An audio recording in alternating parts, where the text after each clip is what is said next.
Good morning, or whatever it is, wherever you are. Alright, so last time we got URL parameters working so we can link to spots on the map. E. I want to develop a sort of... These are feeling more faded than...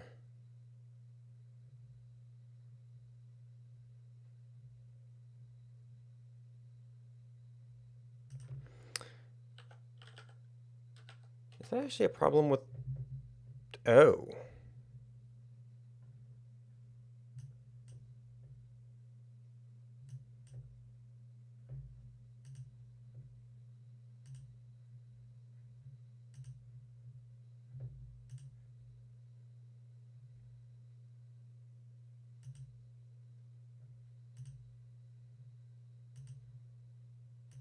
I don't know, it feels more faded in this one.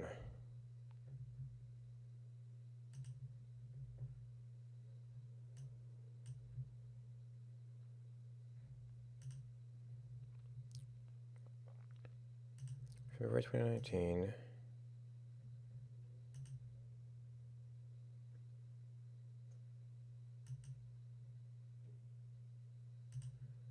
Oh, well, I mean, there's an hour difference. That shouldn't make a difference in the scale we're looking at. It is interesting that we might have a time zone error there. And that's not a very big problem.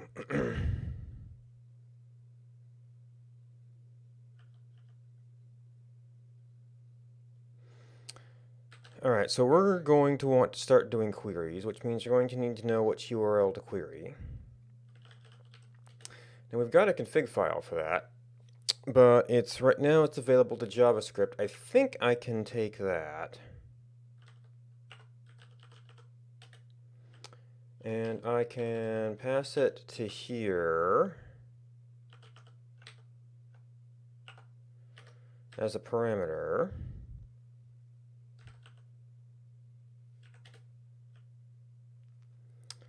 Now, I only think I'm going to need the one URL right now.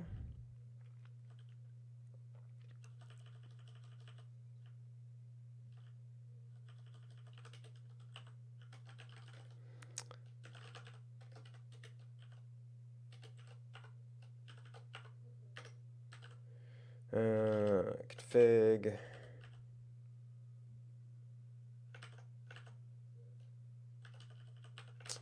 So I'm good to go ahead and grab these names.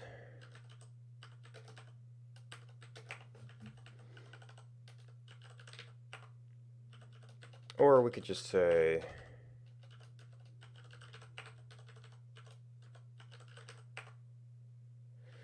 we're going to grab them all. Maybe we only get one particular field out of it. So the API URL, I think, well, if we take over, if it works to take over some of the other stuff, I might want some other things. I'm not really going to need the tiles, though. I don't think.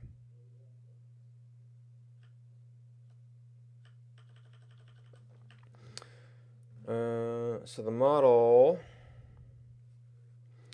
So when I did an Elm-based config, it was just a globally available object, similar to how it was in JavaScript.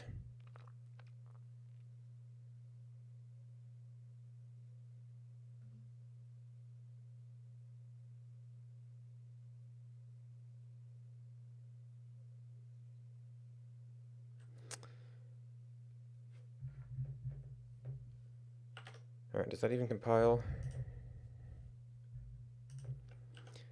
Is it... Oh, problem with flags.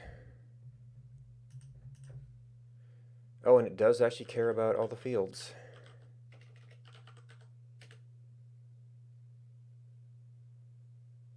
Oh, actually it has to be...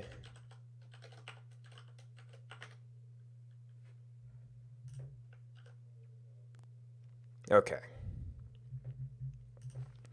It has to be explicitly flags.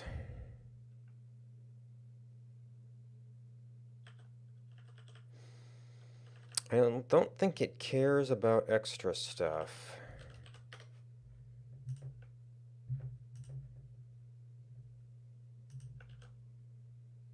Okay. So that means we can possibly make queries. Now, one of the things I was thinking about doing is actually getting some of these queries in here. Although that's going to require coordination if we do this kind of dynamic fetch.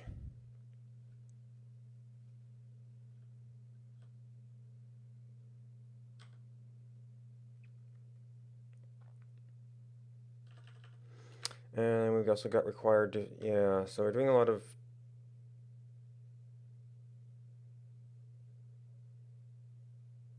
dynamic things.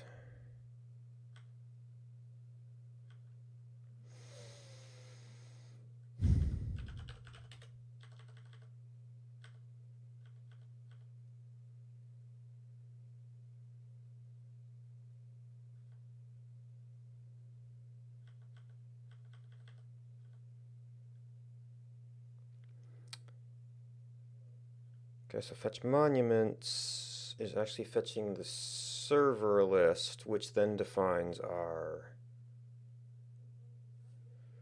monument list. So if we wanted to have Elm take over the fetching, it would initiate a query for servers. It would tell the map to add. I might eventually want to take. Well, if I'm going to select servers, I'm going to kind of need to do that anyway.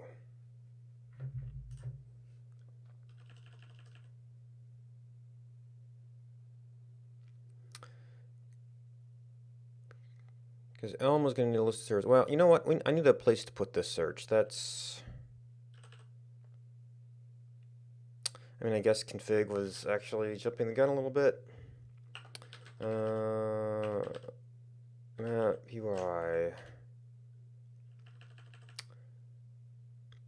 So I might actually want the cached API for servers.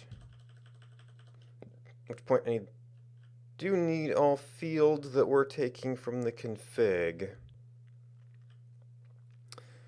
But do I just store config or do I store the values? Seems like these should be able to differ in format.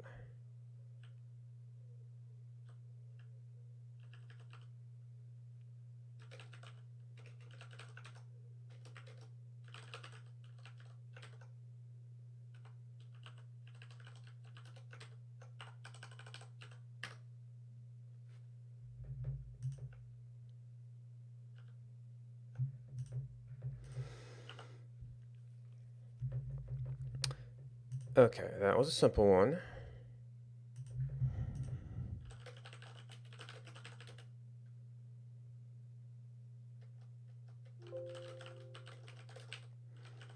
Yes, config URLs to Elm. Probably the larger problem is how do we disposition this? Now, I'm curious if I could, and I've got my other project that has some samples of how to do this.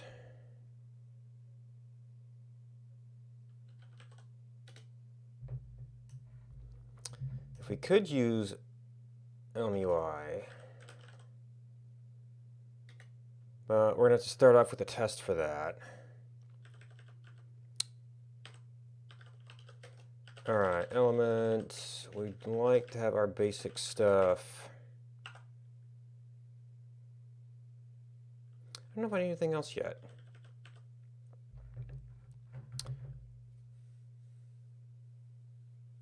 Oh, it has to be, well, there's an element keyed, right? I'm still in high contrast mode and Firefox can't switch.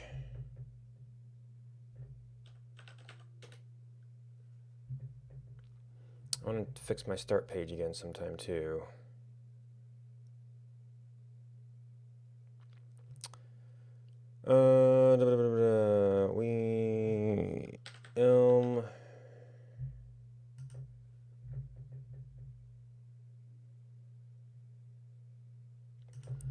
Yes, there's also an element.keyed.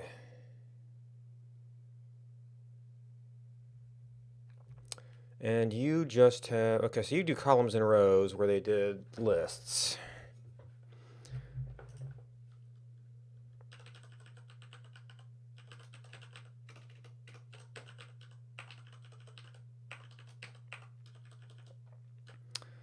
So in theory, we could do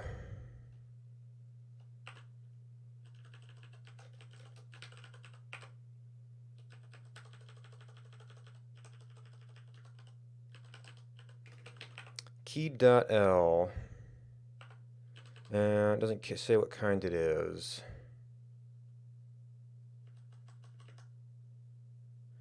And then string element, so this is where we would put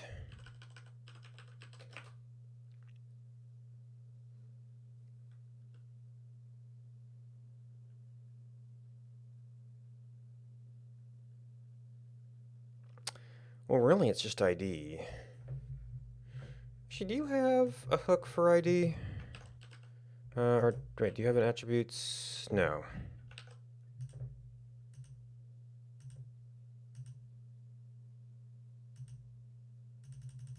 I guess we're going up.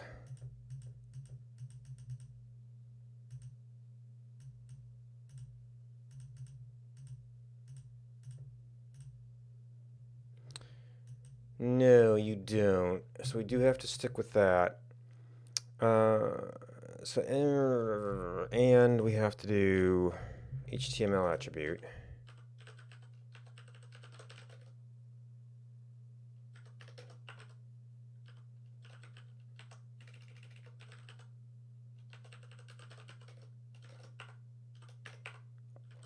You know what? I might even go so far as to say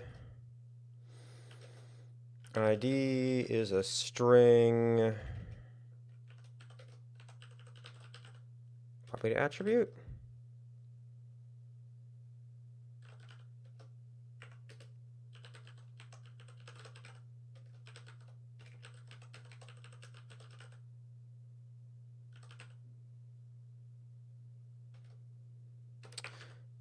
Actually, we can just curry that.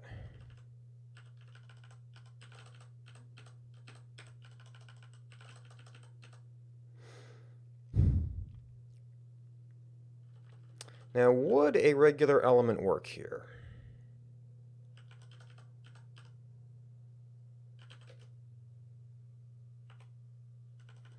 Now, elements have a single child. Yes, but there's a none.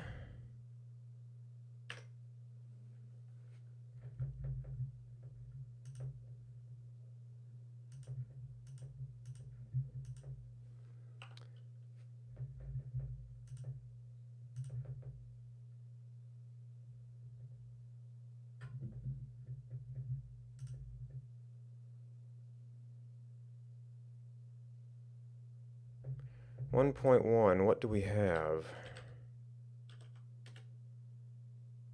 Oh, we haven't actually installed it.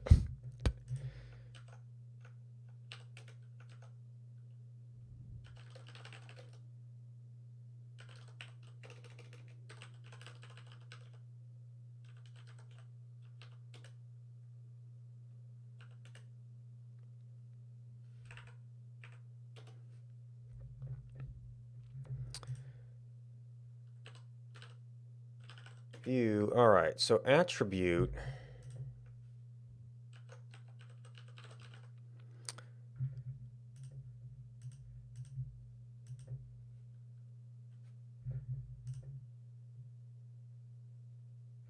Oh, but it's an attribute. Oh, as attribute message.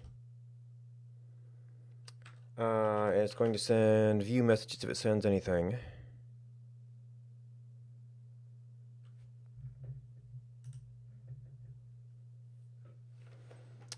Oh, it's attributes apparently.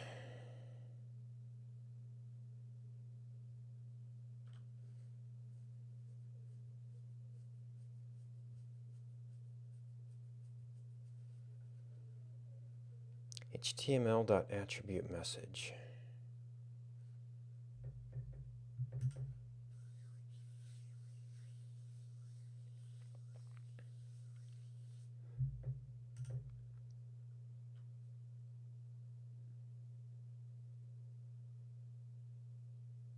Oh, so this has to be composition?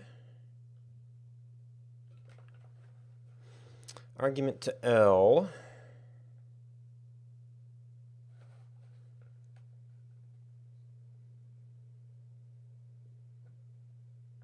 Oh, do you attributes different? List attribute message.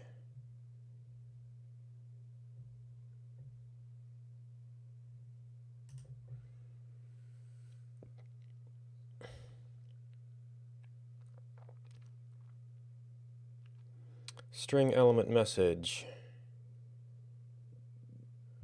Oh. Does your key, right, because that only took a single argument. It only takes a single argument, so that only takes a single argument. If it's a list, it has to be row or column. And this needs to be in a layout.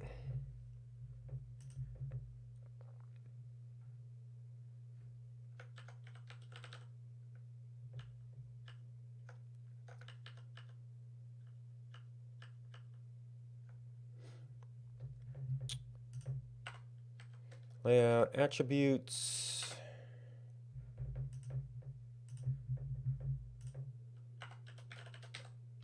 Which I might need to do some extra stuff there for sizing. List, element. Oh, but it's all going to look like arguments to that.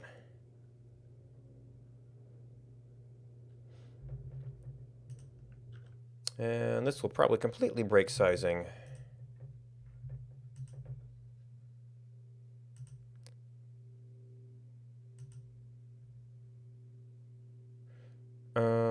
Well, I had to do a container to have a keyed thing.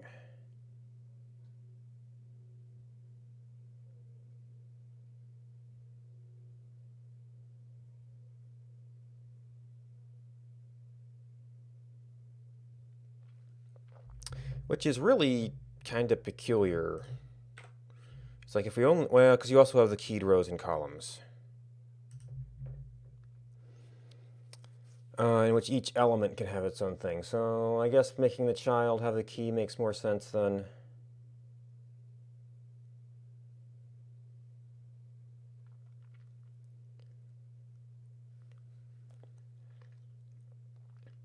But even that's not going to be quite right. Well, so the keyed might turn into, say, a row with the map in the sidebar.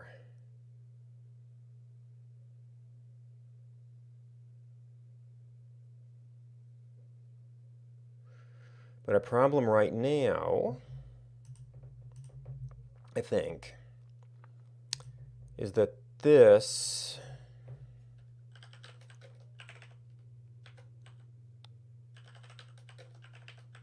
and it might not work retroactively because the map is doing a bunch of JavaScript stuff. So you're going to have like ID layout and map container.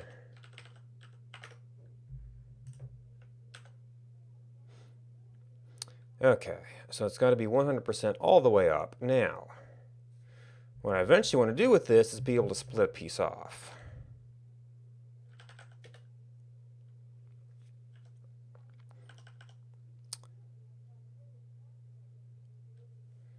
At which point, some of these attributes actually move down.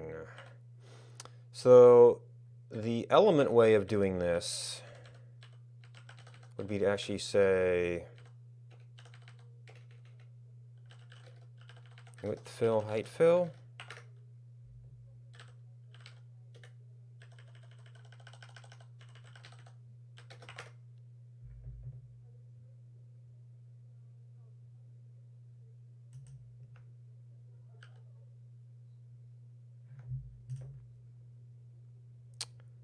Okay. And likewise,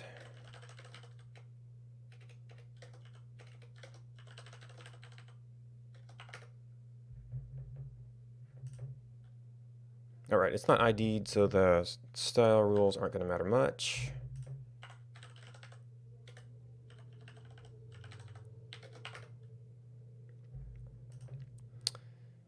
Now, did I end up using a regular element for this?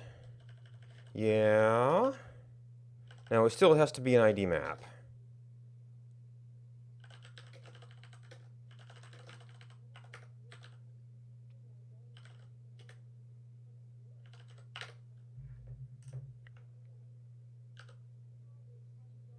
Okay.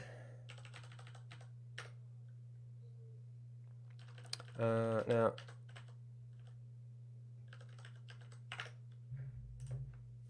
do we need this? Yes, we do.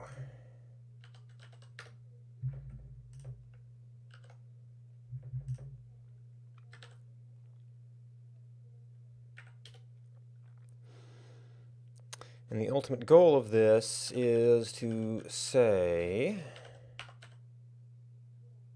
all right, so now you have to be a row.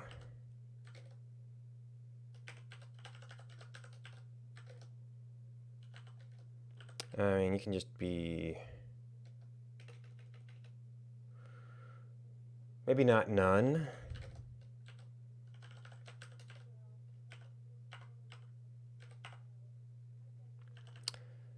Now,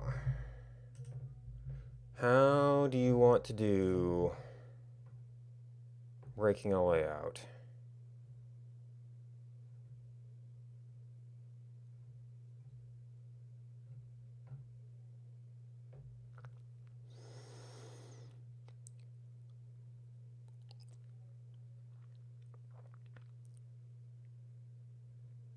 So we've got fill portion.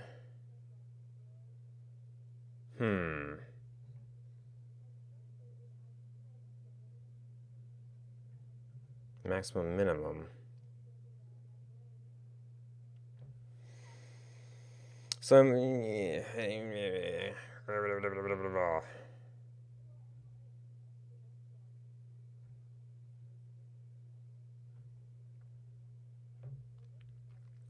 fill the available space.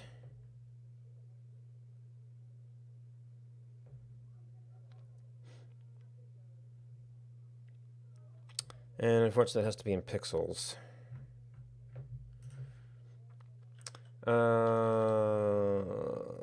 So you have to be something with properties.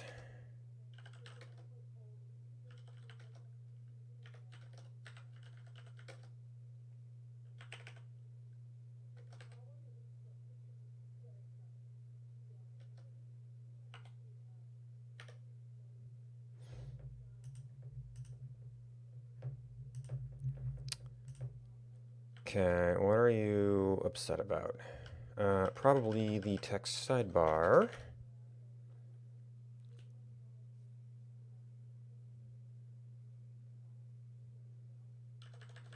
Okay, and maybe I got my pipes backwards here.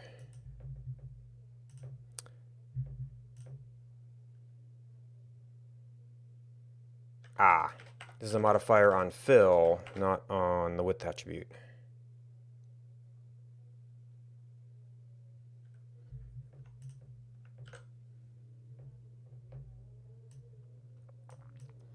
Okay.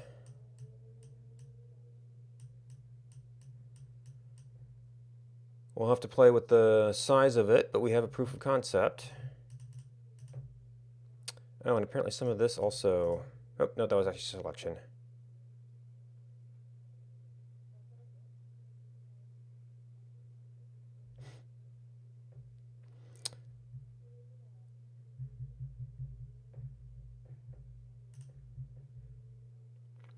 This is very temporary.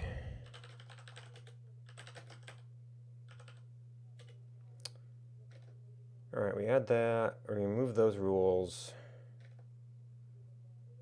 We add element. I don't need ID as much anymore, but it's still a nice compactor.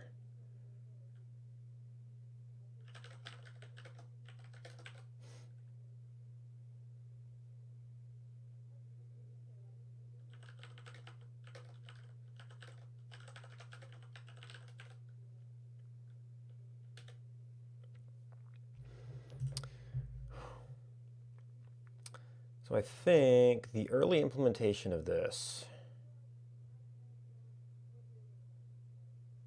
should probably be,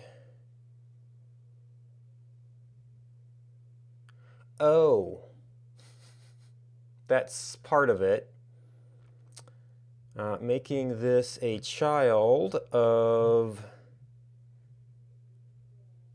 element has reset some of the font sizes. Interesting.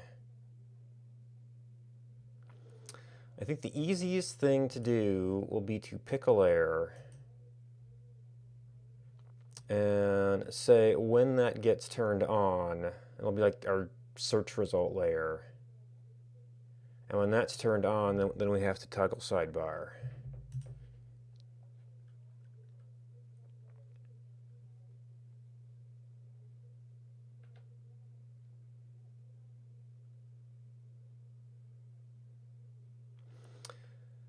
So that means we need to be able to talk about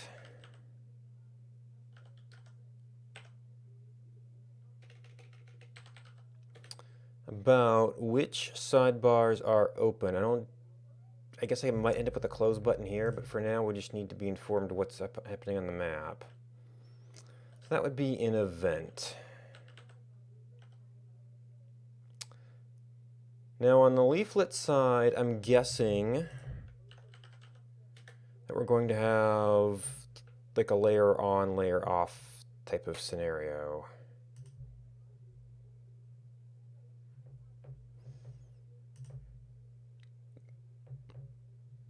Overlay add, overlay remove.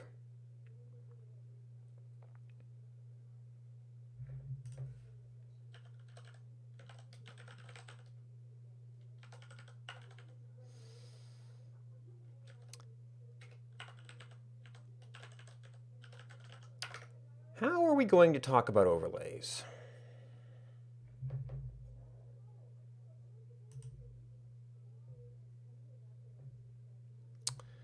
By a string.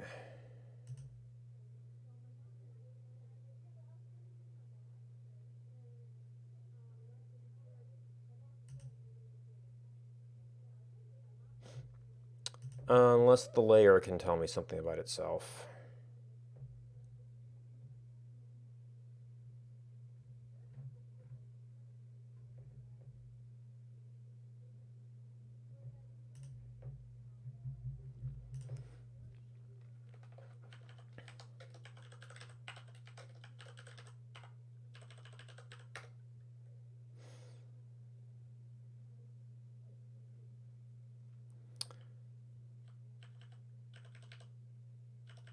All right, event decoder, kind. So that gets a point. That will just be a string.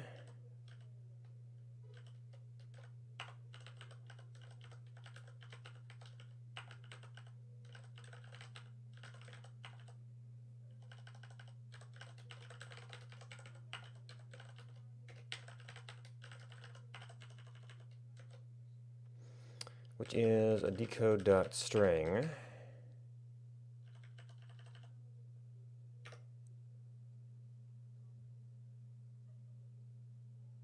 And our update function has to be able to handle those.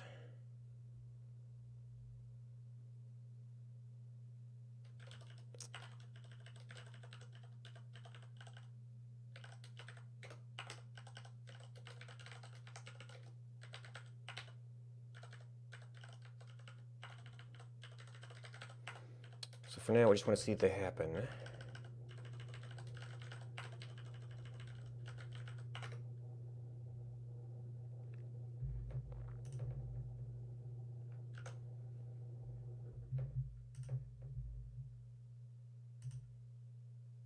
All right, we actually have to hook those up. How about? Whole map. App.ports.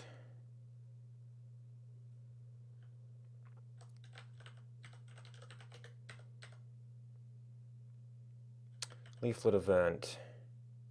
And this is also a map, so once we got the map, app.port, leaflet events.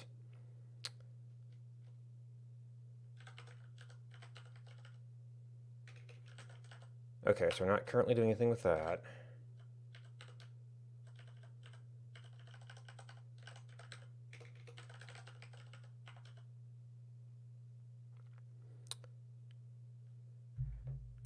And it was a control event, which has a name.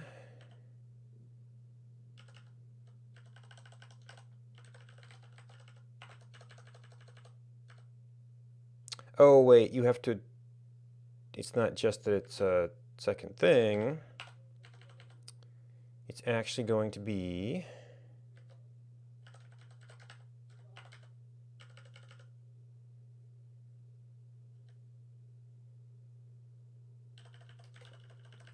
a named property.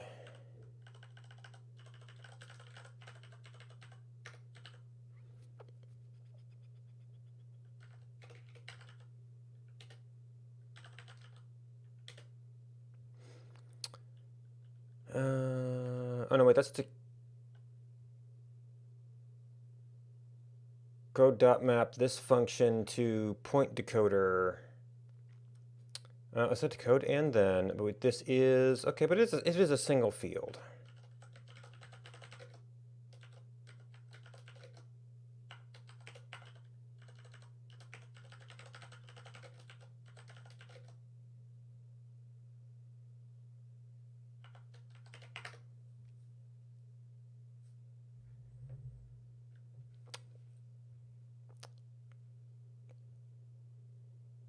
Interesting, yeah, so that was the code map string was a legal construction. It just wouldn't have been successful.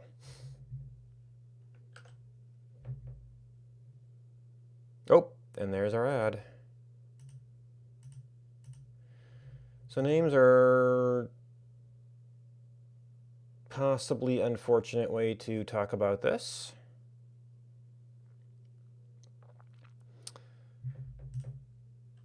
We should be able to make that work. All right. Okay, so we've got an event.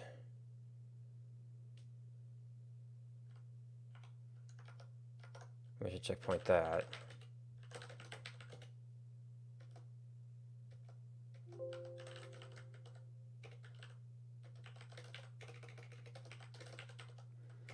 Overlay, add, remove events.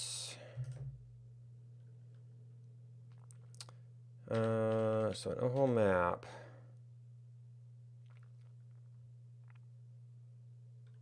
I think I need to make it a layer group. Because at various times I might want to do pins or dots.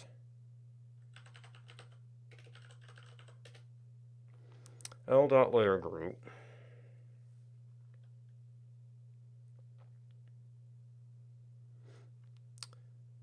That's options.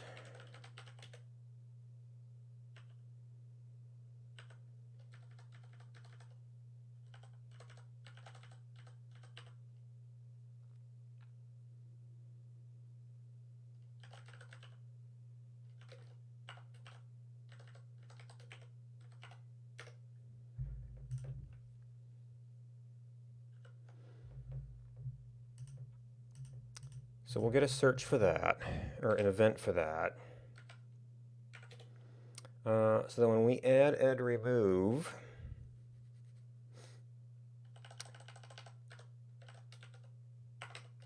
can I do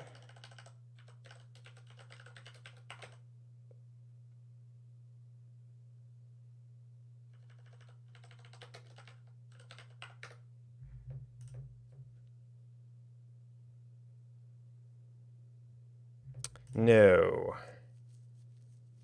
Oh, there is no name there. Well, okay. Then that can't really easily tell if we've identified it.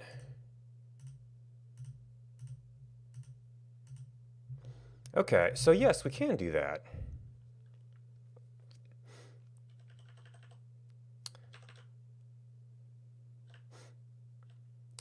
All right, so you are just kind of configuration stuff. I might need to reorganize this. Anyway, for now, we have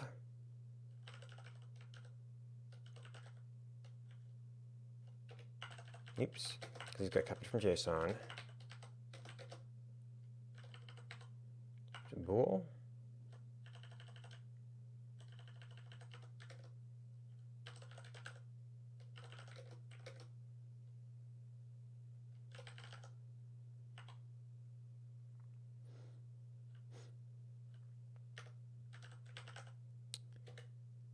And then view.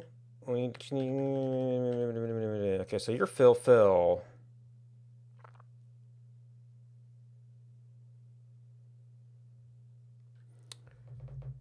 So do I hide you because you've got an ID? Or it might not really matter that it has an ID. It just happened to be in the same keyed container. But that's usually the way you remove things.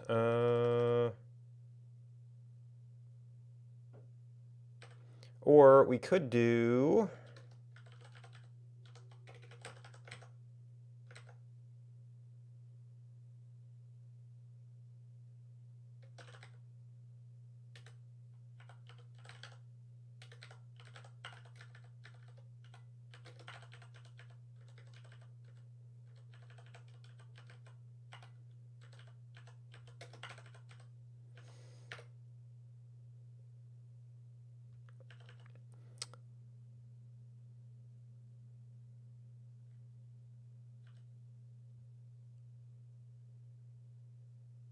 expecting an else branch.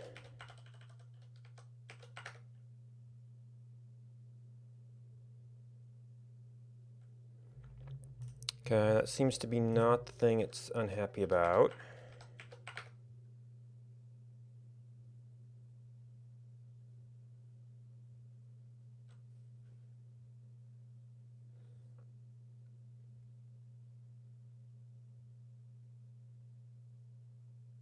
Oh, no, because we had that there.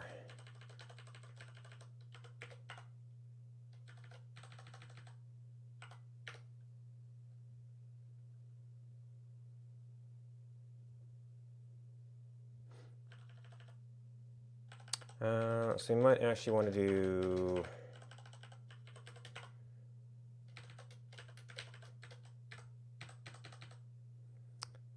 something more like that. Don't even know if it works yet. Okay, and then map UI, if we add search,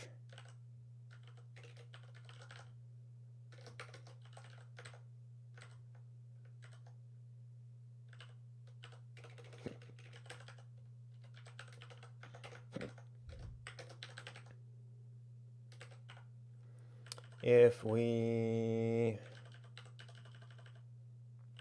remove search,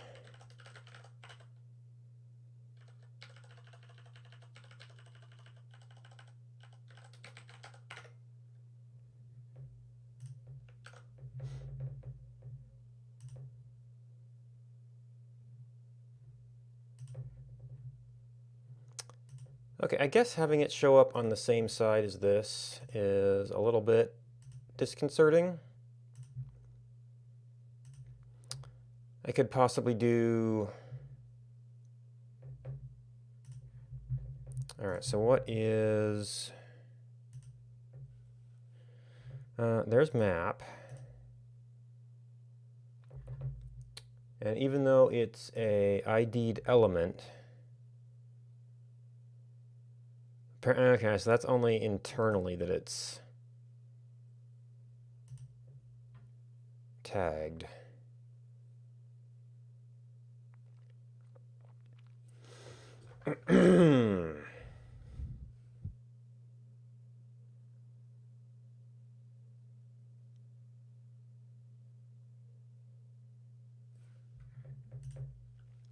Will that still count as a size change?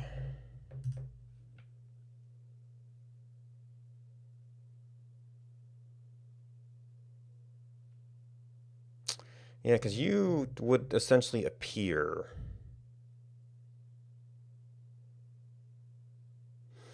I mean, that could probably be worked out later.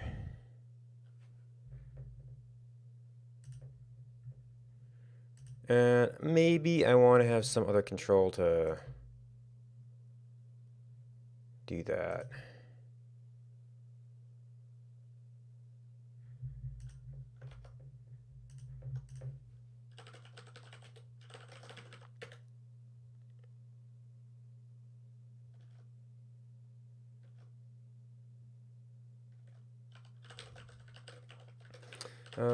Toggleable sidebar.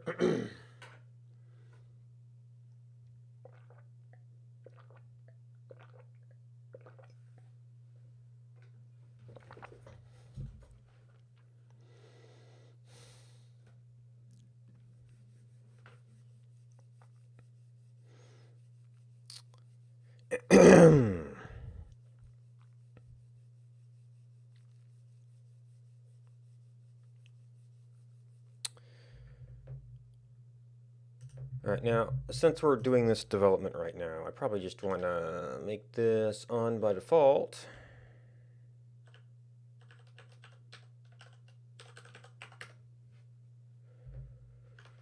It's probably going to be that way for a while.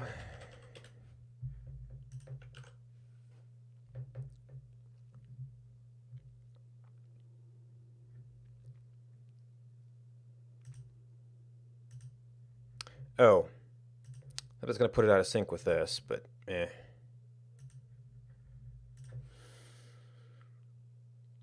Oh, it's...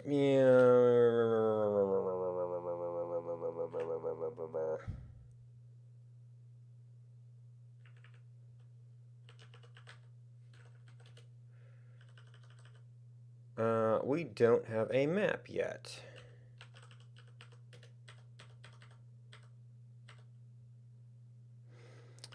Base search.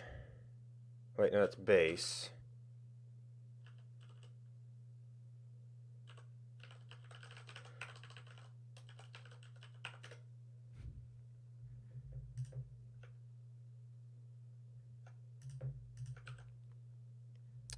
Actually, that might actually by its...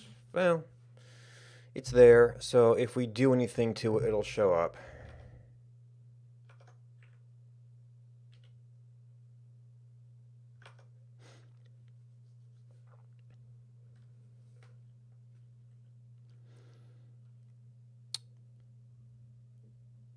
All right. So what is going to be our most important thing? Oh, we did that.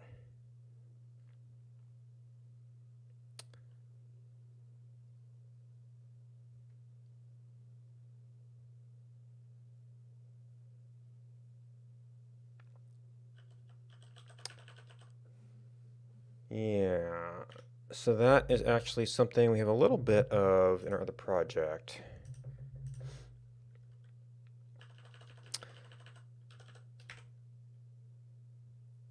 Oh. That's right. If we don't want to do live, we pretty much have to do this kind of thing in order to get regular HTML change event.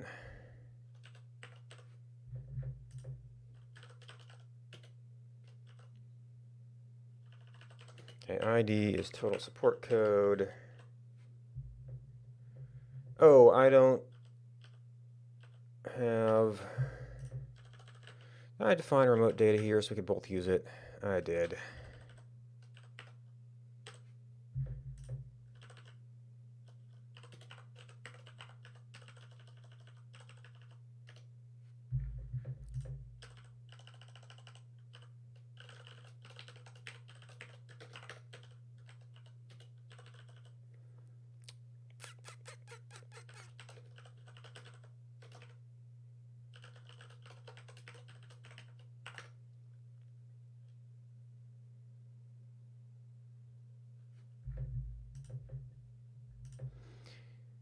http.error. So that means that's why you had to have import http, which we don't have installed yet.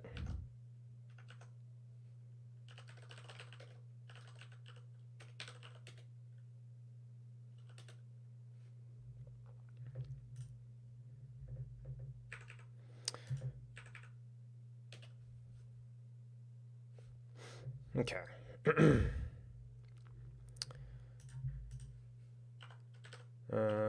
View. We still have this? No. Stop it.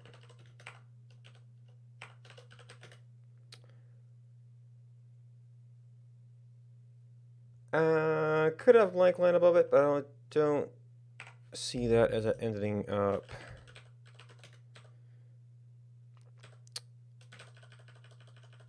in our registers.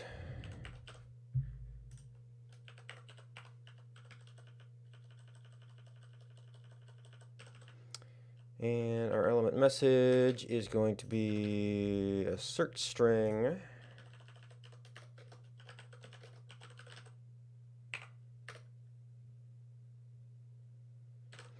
Which you have to handle.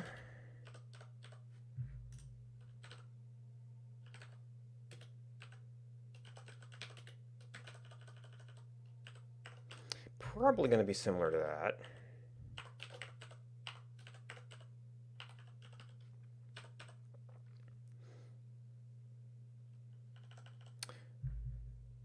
Oh. I mean, I don't even really need you.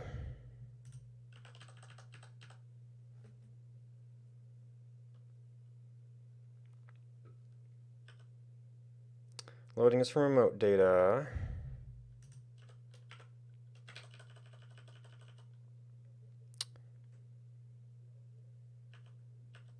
And this is where we actually need an entire module from this. Nope, source. I'll have to see if there's anything in there I don't need.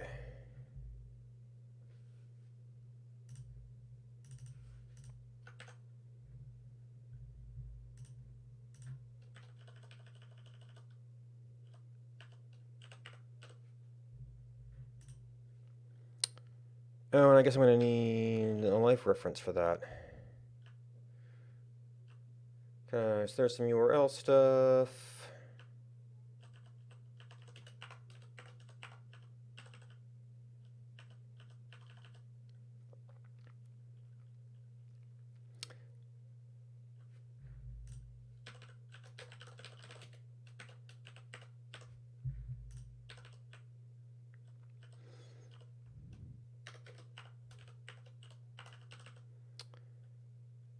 Okay, so that's a list of data.life.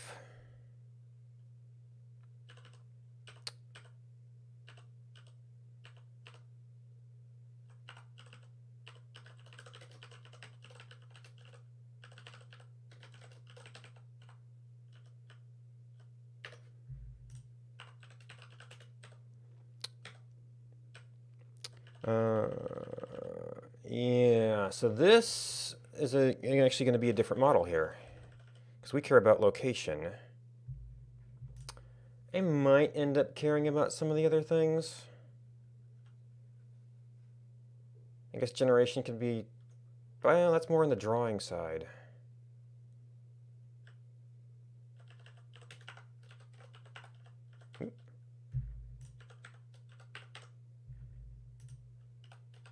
And on the search, well, no, because this is all the information we want to display.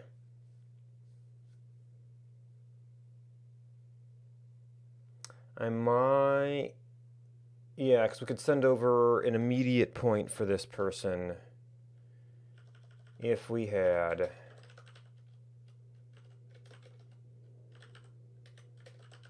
our location.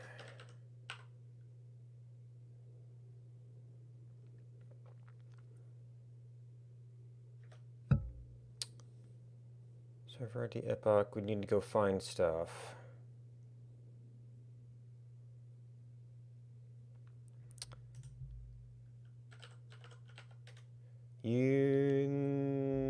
Lineage, that's the thing we might need.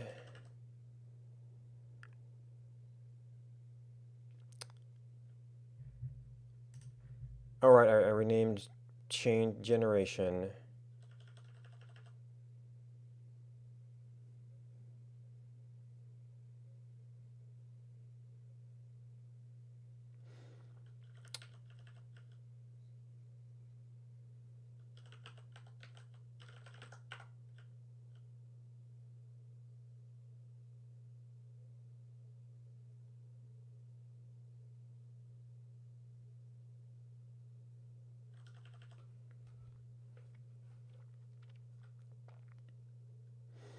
This is going to be very nearly a full map.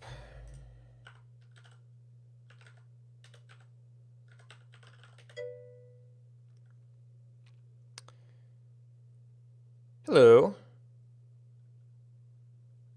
Well, you can ask. I don't have to answer it.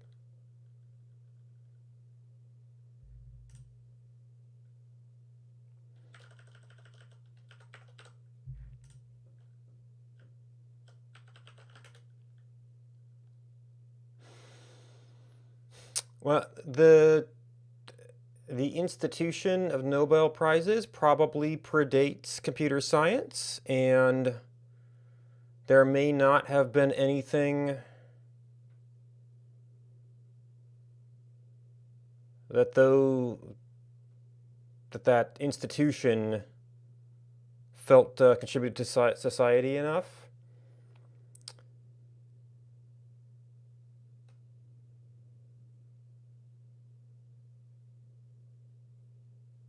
It's an interesting question though. It's hard to say what that philosophy would look at. They'd probably be looking at lower level stuff like transistor technology and things. You know, maybe if there were significant advancements in, I mean, as far as I know, they're really going for like significant contributions. So I mean, like even just like significant power savings or something, it would have to be a really, it would have to be like the invention of the transistor, or maybe that evolved. I don't know. I was thinking like, well, I mean, cell phones have changed the world, but that was kind of an evolving process, so it's hard to pin down any one person, and it was probably a little bit more of a commercial thing than a scientific one.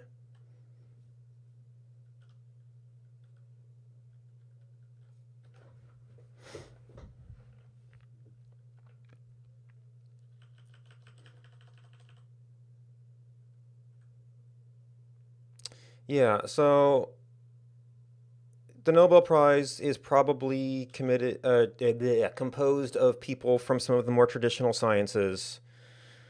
So you'd have to have somebody who has sort of straddled that world and the computer science world to advocate for adding computer science, and who was in a position to try and identify things that met the Nobel criteria.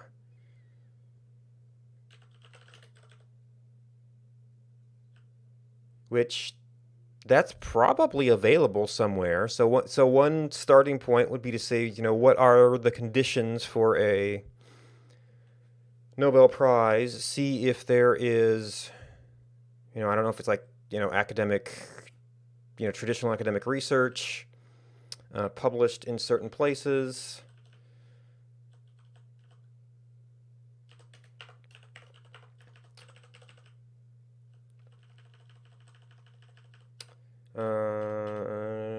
Okay, so we're not going to change mode. Fetch lives failed, so you will need to do that. Or you'll need to have a data storage for that.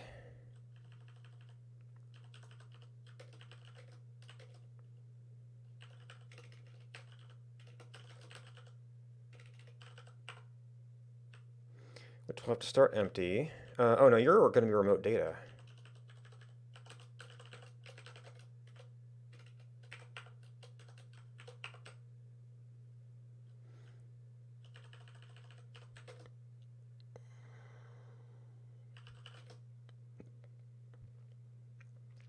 Now, lives might not be a good term here. We might have to change that because we potentially have like search and then something we want to send over to display.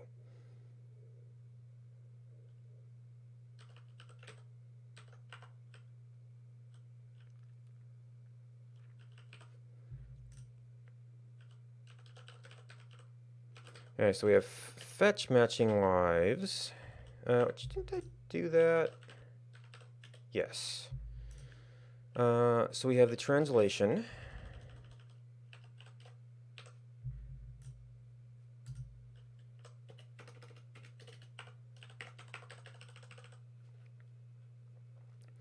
Which I changed this model up a little bit. I added a lineage and a birth X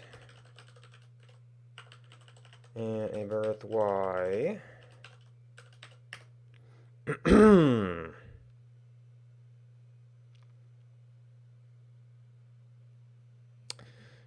And that's already a lot. Let's check in with our compiler. Dat. Old dat.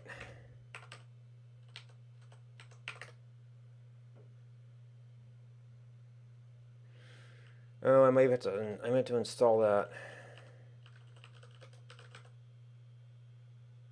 Oh nope. That module needs it. Oh, if we want to talk about times, I might need it as well.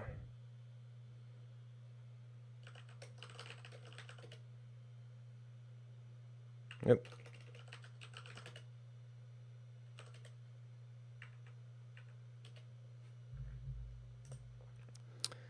JSON.decode.string is in the view.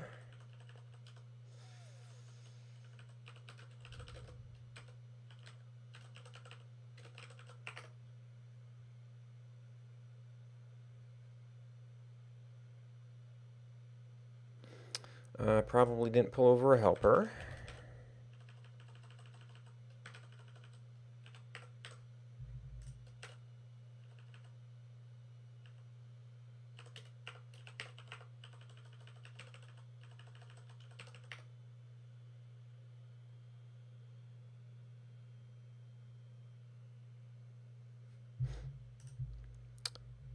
POSIX in MapUI, so it does in fact need time as well.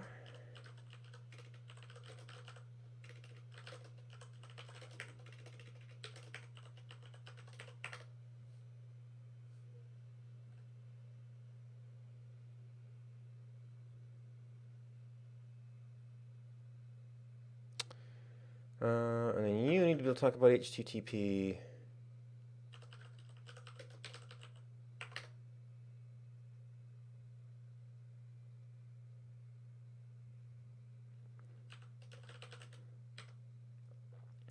Alright, so this is going to be a little bit different. We don't have this globally available.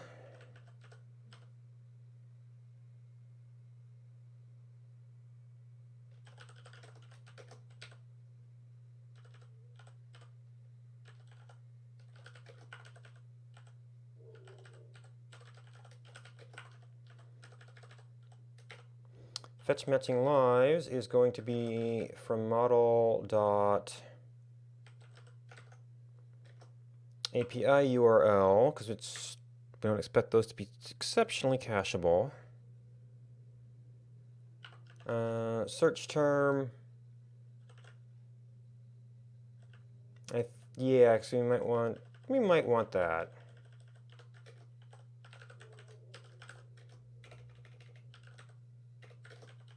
I'm not sure I can actually use it right now.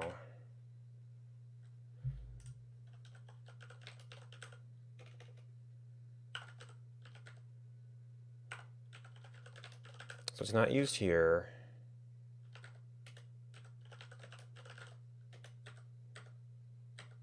Yeah, it's not really used, but it's the kind of thing that should be in the model. Init.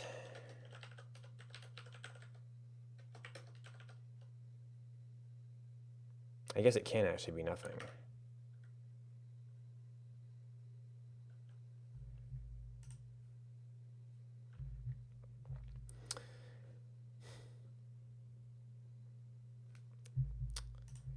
can't really do anything with that yet. I guess no, because yeah, I don't actually have that in the view.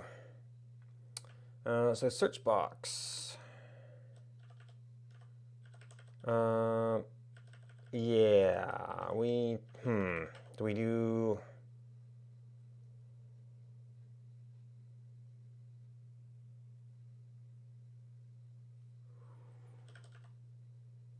Hmm.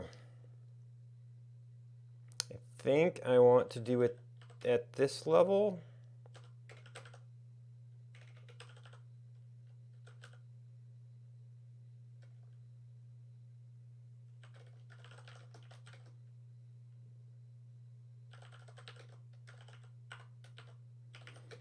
And we aren't currently sharing model around.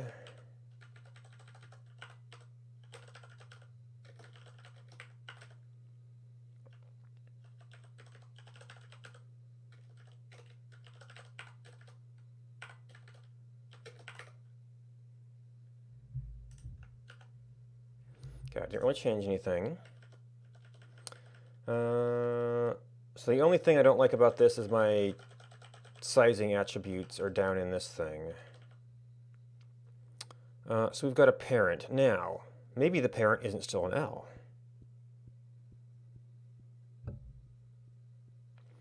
Maybe the parent is a column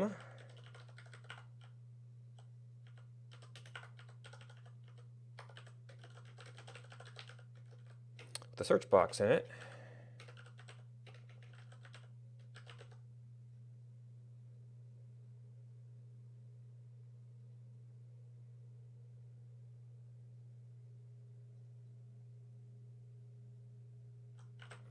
Wait, why do you have... to disable it. Search box.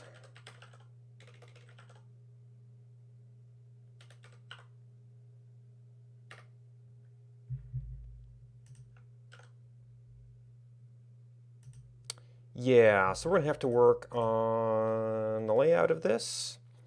Now, the layout of this would actually be a little bit easier.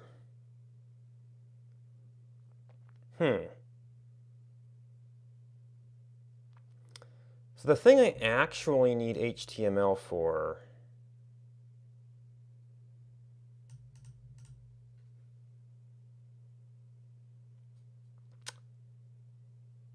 Wait, couldn't I just HTML that attribute?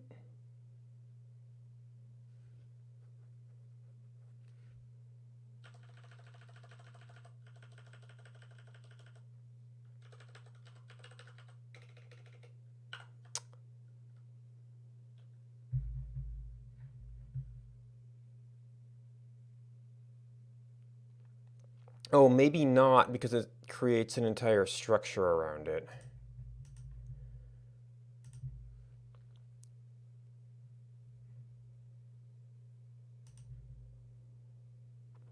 Well, this is just a straight up copy from the other project, so it's really easy to get back.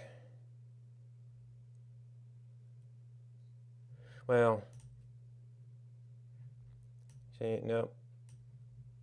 So I probably need to do also something more intelligent with the width.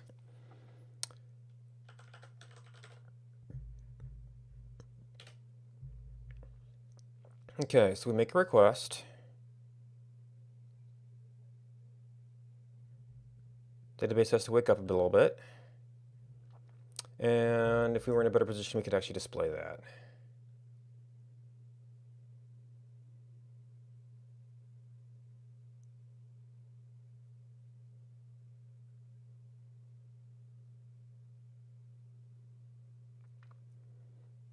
Actually, it defaults to... Oh, because the parent container filled, I guess.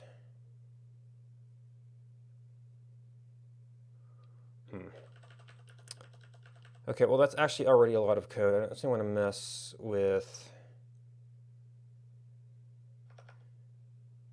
too big a leap here.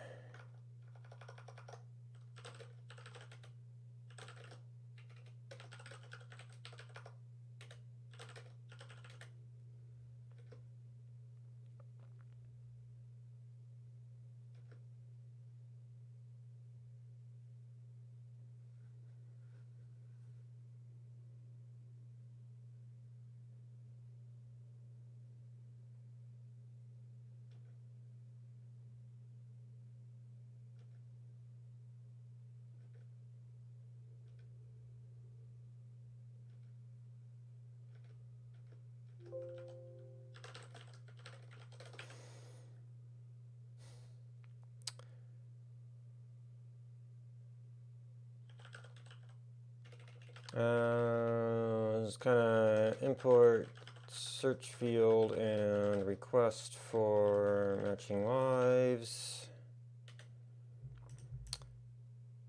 All right, would this make sense?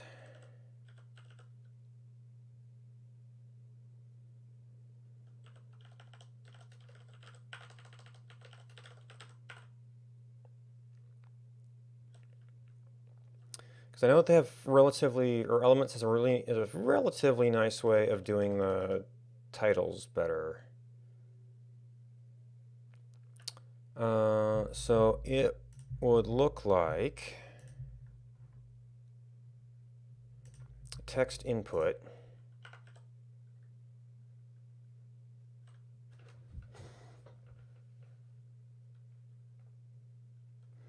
So it has attributes.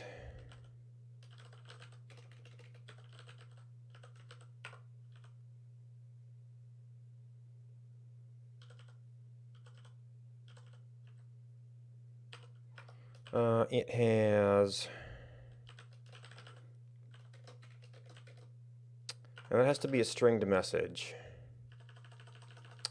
So we have to give it, well, no. We can do a no-op function.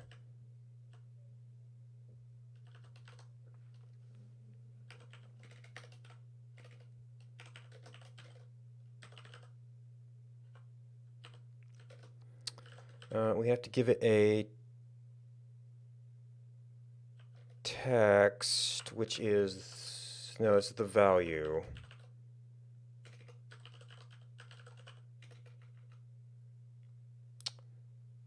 Oh, you might be forcing the text to be that, which might be the problem.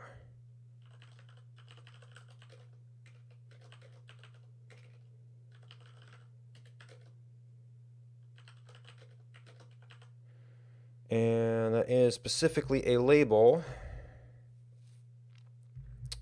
which for this we would want to be input.label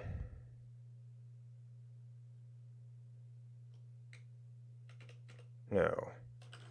Input.label above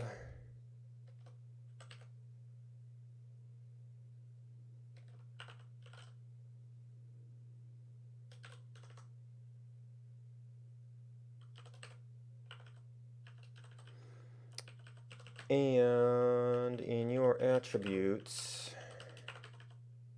no.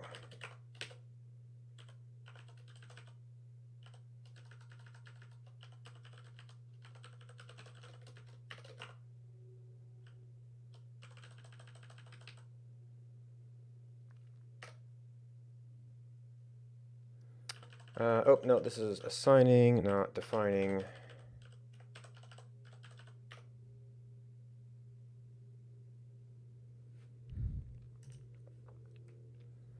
HTML attribute.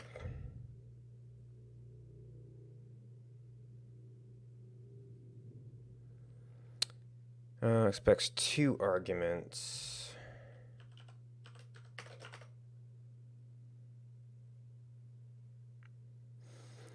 Label on change. Okay, so let's actually just say don't care.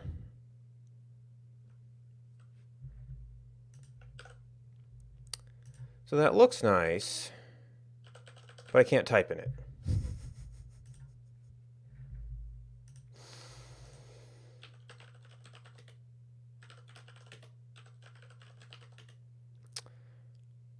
Now I guess I could send the term back. Is there any evidence of...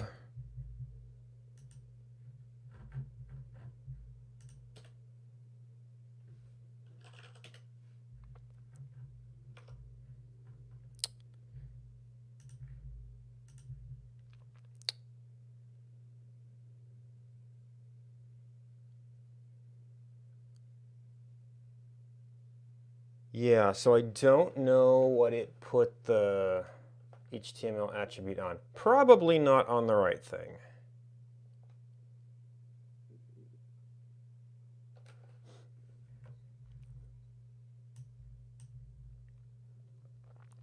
Where do I...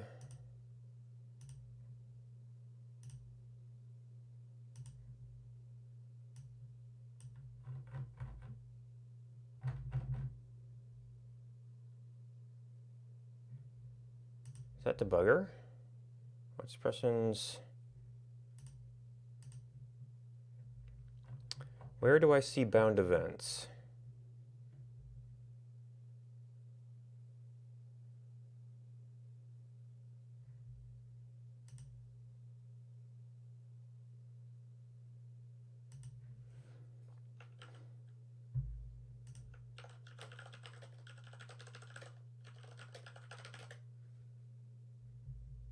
Examine event listeners.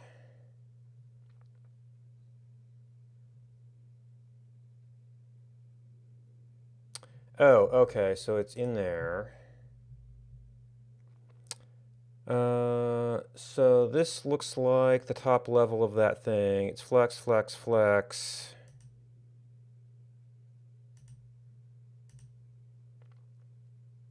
Okay. It actually did end up on the input box. But I guess it just ignores blank input. I could try implementing just the typing.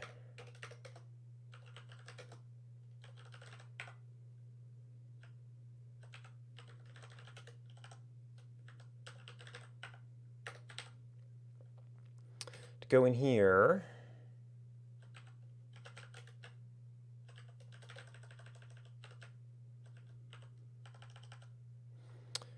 View.search, view.typing.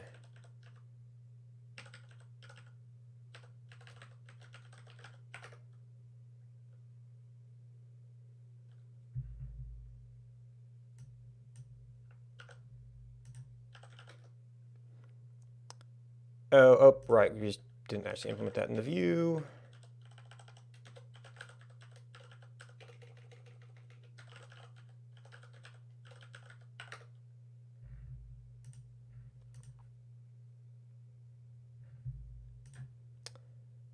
Which you didn't previously need.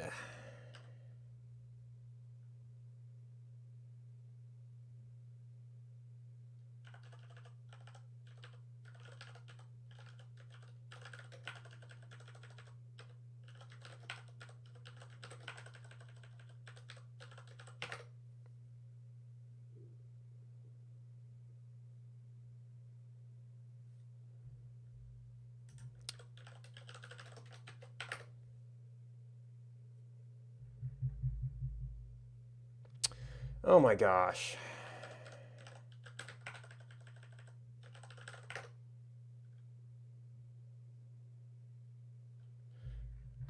I guess that is the danger with those generic names. Okay.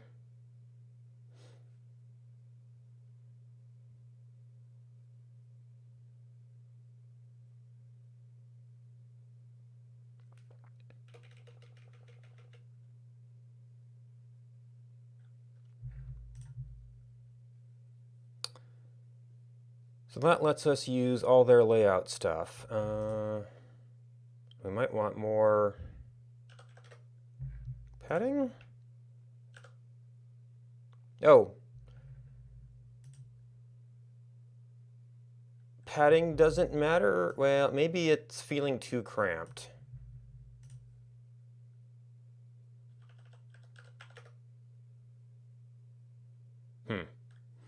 Okay.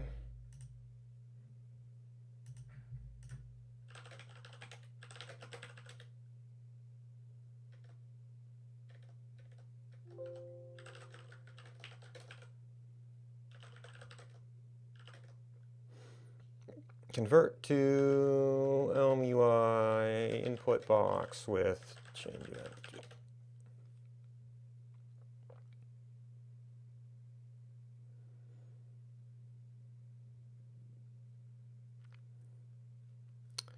All right. Why are you not? There's probably a layout thing that controls where that goes, right?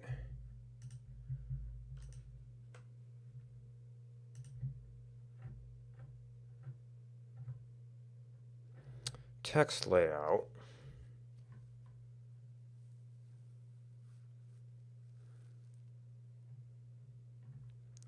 Size.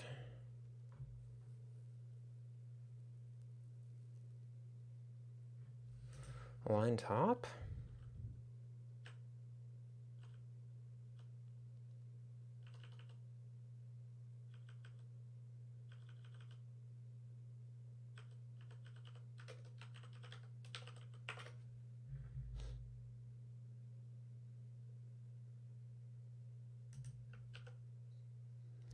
Okay, that's not it.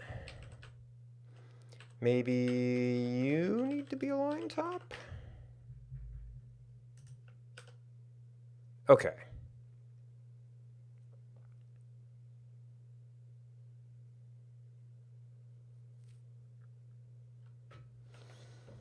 Oh, I guess I could open it on the other side. Then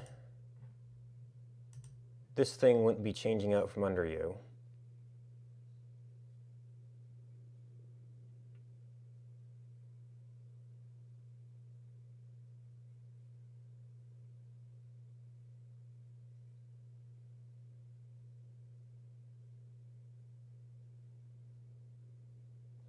So we're going to want to have some other methods of search, but just being able to find yourself is one of the goals of this. All right, so this is actually very similar to what we did on the other one. Could probably even set up the crosslink at some point. So show result. I guess I just pass the model context. Show result. Yeah. And it's a data table.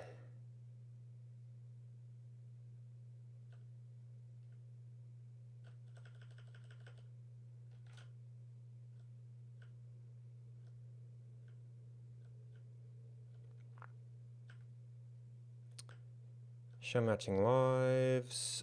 Display URL is a link to a lineage, which is not what we're doing here.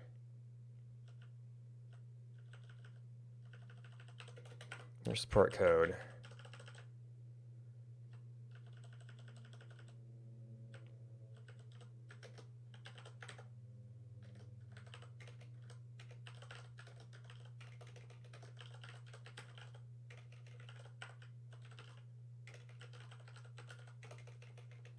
Display URL, indeed. This is a link. We don't really have a thing to do here yet.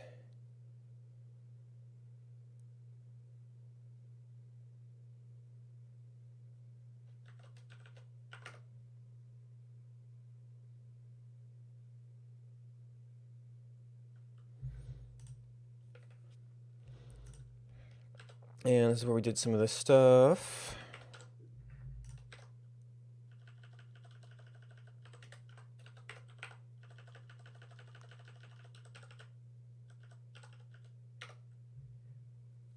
Oh, I never got this to properly scale to the page either.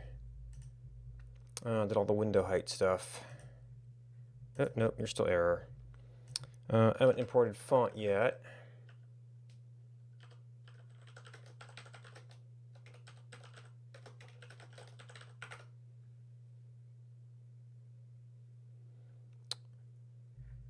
Date.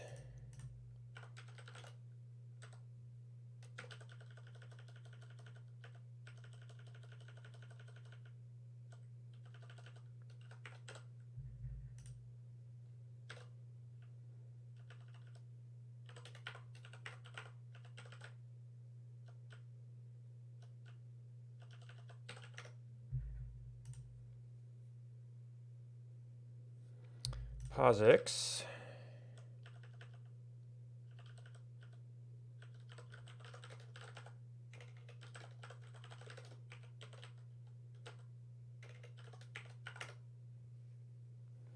Oh boy.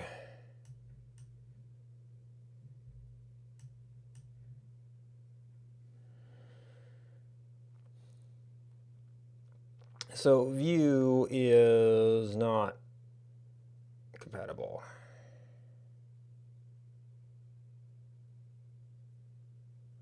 Argument is a record type, but application needs the first argument to be.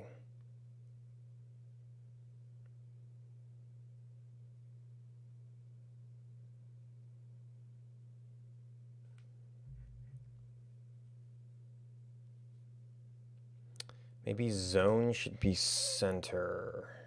Oh, we need a time zone to format dates, which is going to be a whole trial.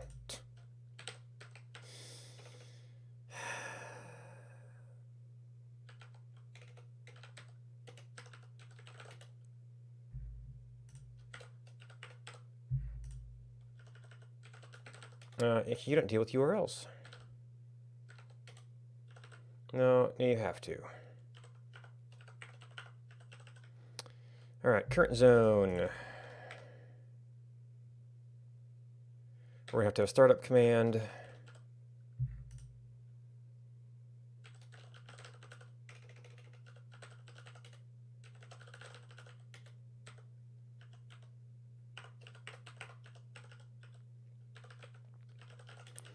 Model, so location, navigation key, zone, is it time.zone? Well, yeah, there, probably.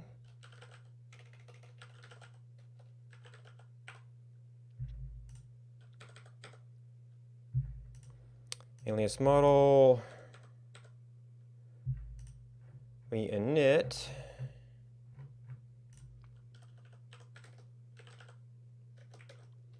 Zone equals UTC.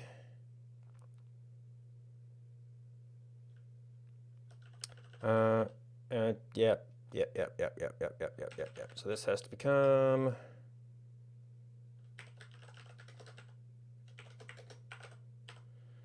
in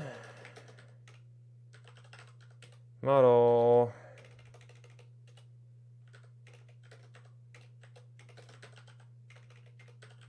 command.batch. Actually, I don't even know if I'm really doing commands from my change route, but we left it open there.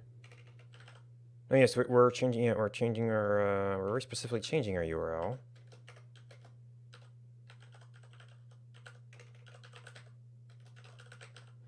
And I might need, or if I'm going to have to import task.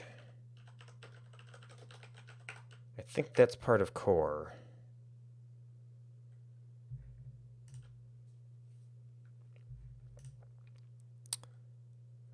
All right, so we messed up our init syntax. Probably we need to close this.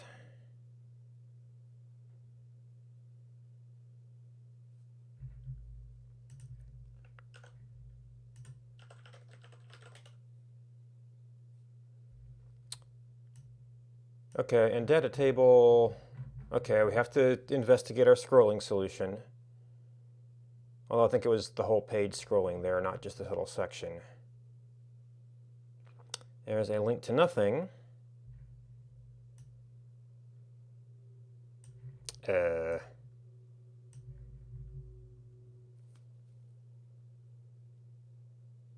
Which is fine. I haven't determined what to do with it yet. So this is probably the data table going, oh, you're too small. Sorry, buddy. Which I guess we could handle by displaying it not as a table, but more as a list.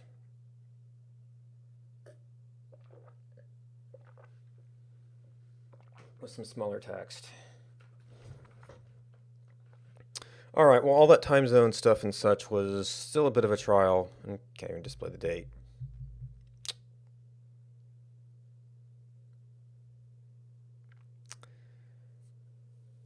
Well, smaller font would probably allow something to be shown.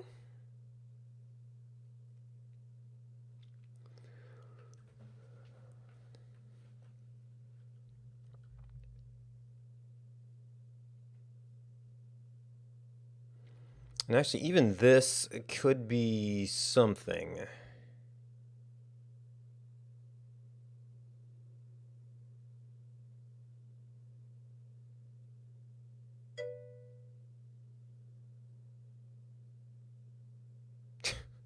What?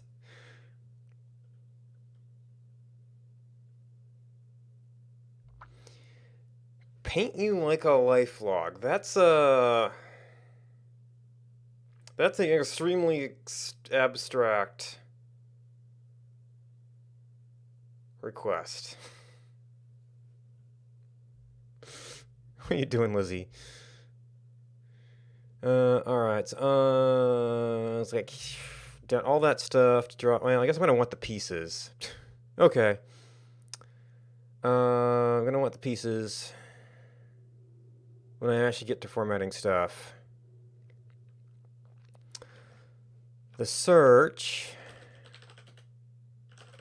Let's see, I got all the time zone.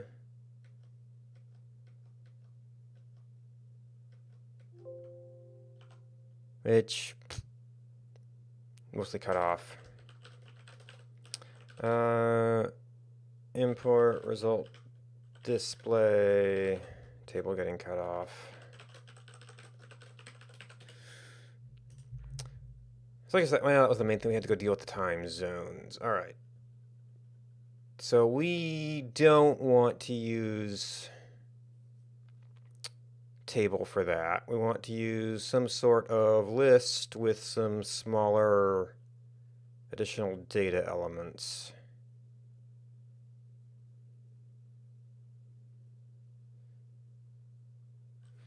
Well, it's really,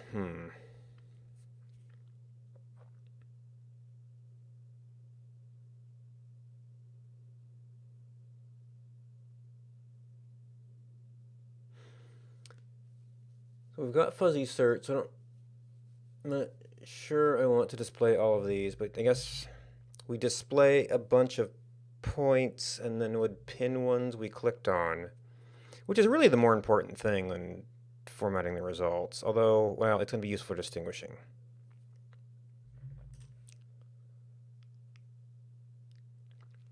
So either I fetch this as a string so I can throw it over to the map.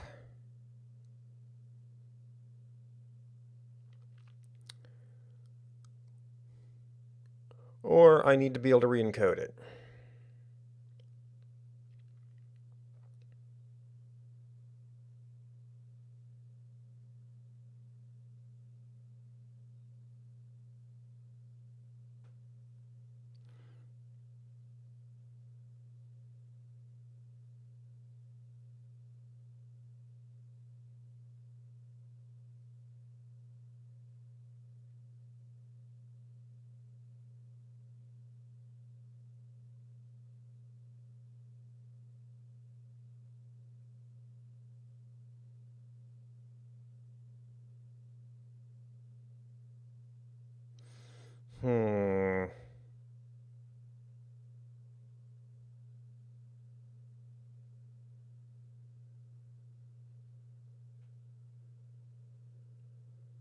Would I ever have something that was not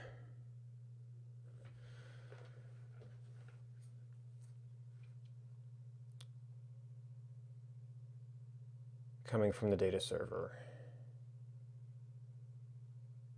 Well, I guess if I want to highlight a particular point or points, I would still have to be able to take those and I would have to have some way to encode all the data.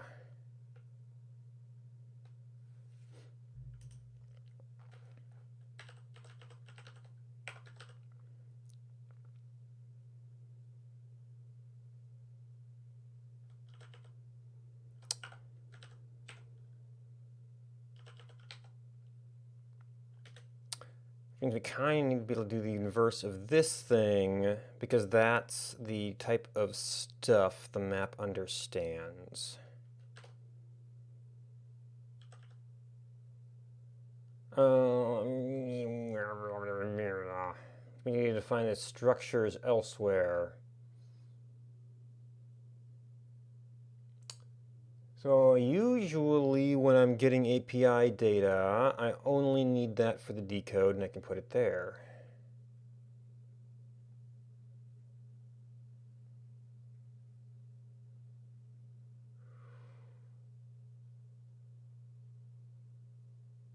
The place I've done things like that before is where we are persisting stuff.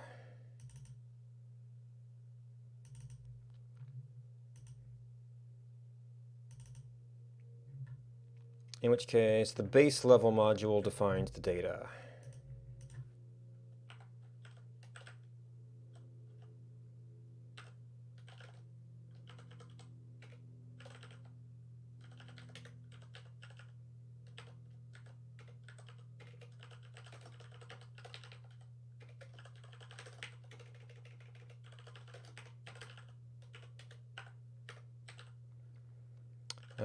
So decode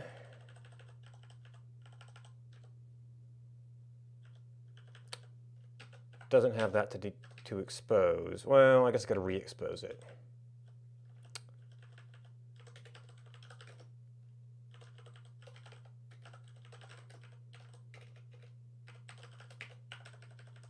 And might have to do some aliasing games.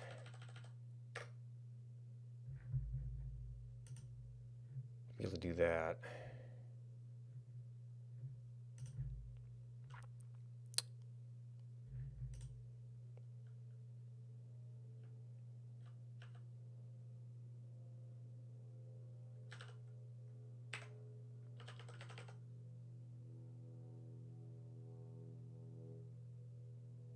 Oh,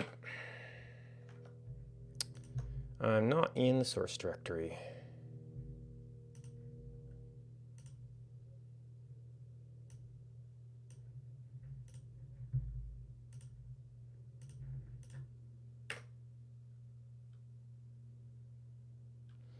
Can't find POSIX in, oh.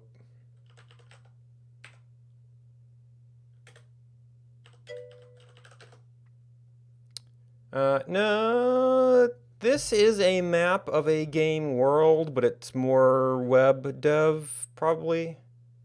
Which I think is, yeah, that's the tag I used. Sometimes I do some hacks on the game itself, so that would be a little bit more game development.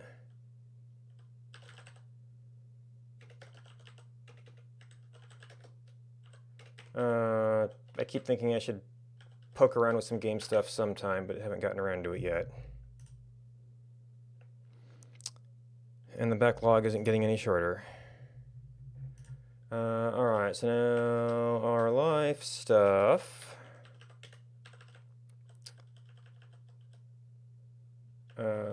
Oh, yeah, okay, so that was...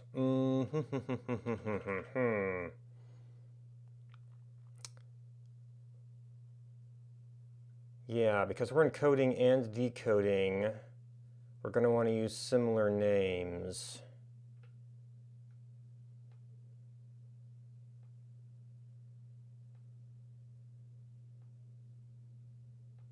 I guess we're just going to have to go full out on those. Oh, whole data. Oh, no, it's... yeah, so we do need you. So it'd be your data. And you just are. I guess I could say data.decode.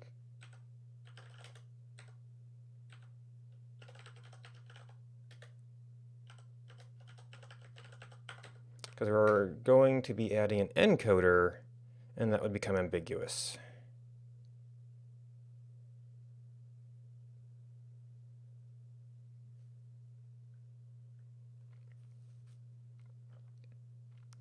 Oh, it has to be a singular symbol.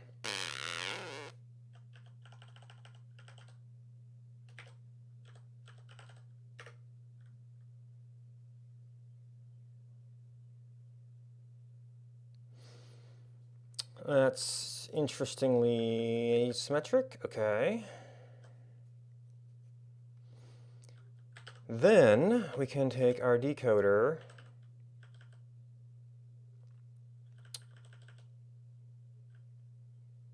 it's not going to look exactly like this.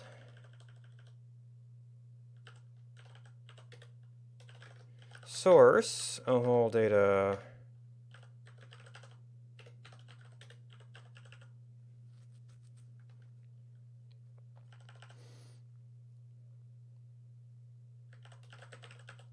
Encode, JSON.encode. And I might actually be a little less rusty on encoders.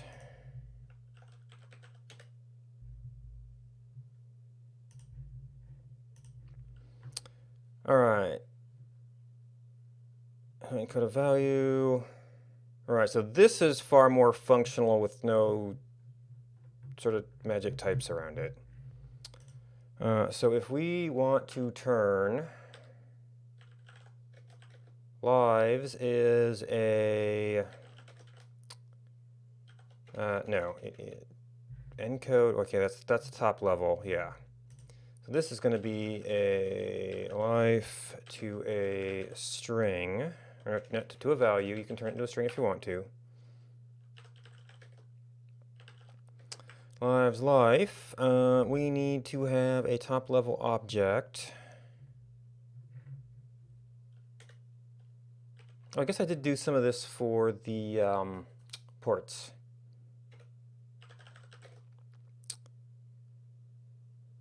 Object.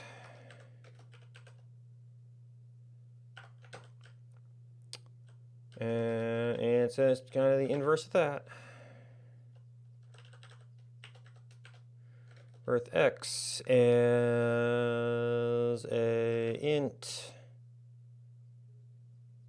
of life.birthx.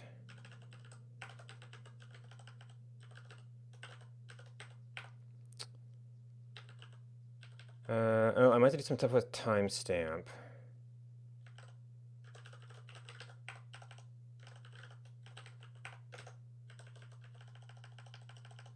Timestamp was a helper. So I put this back to the same format.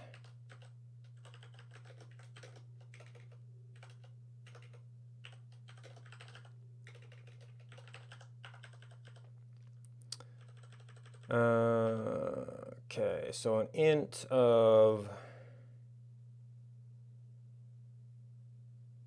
Right, so that was a function taking that.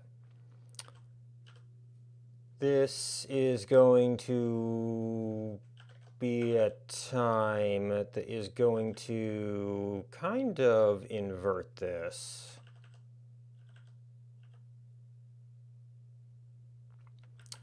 So we need to take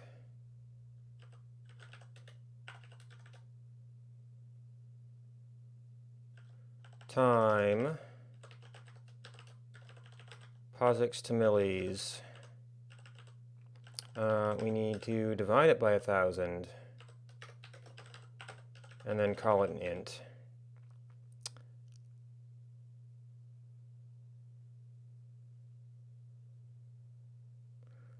I could do that as a pure functional application chain, but that sort of actually doesn't map out or indent out as nice.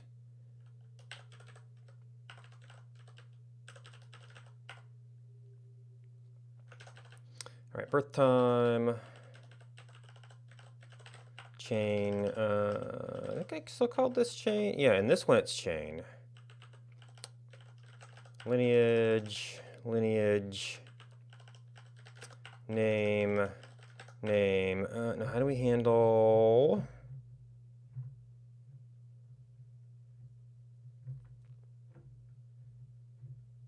Okay, there's no built-in for the maybe.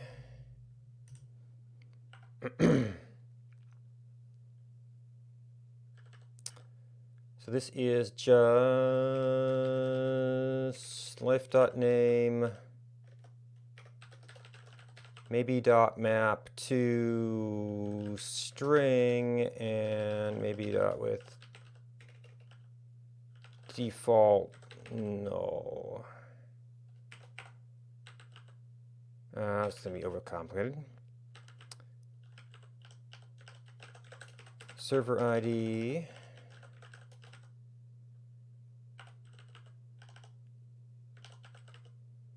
Epoch.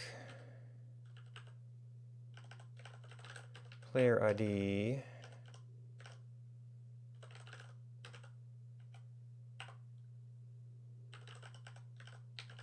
age, which I think is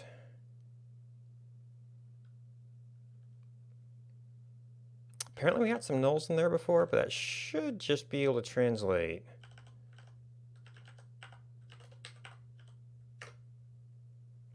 And we haven't depended on this yet.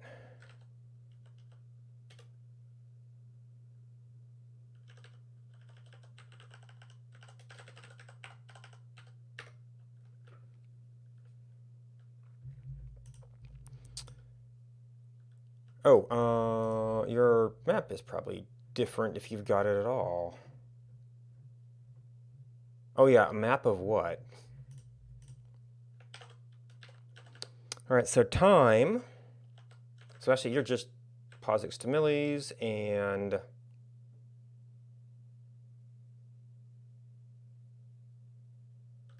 well, this is apply a function.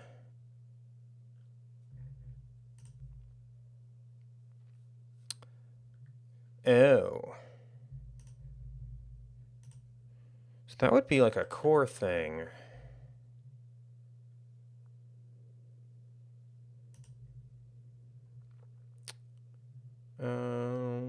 They're basics. Number, float, int.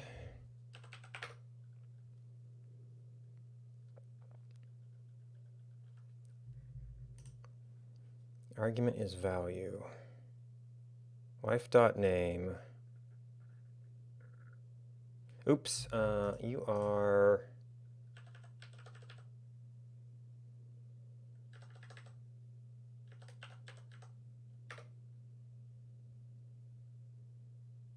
Yep. All right, so we can re-encode that to send the results over.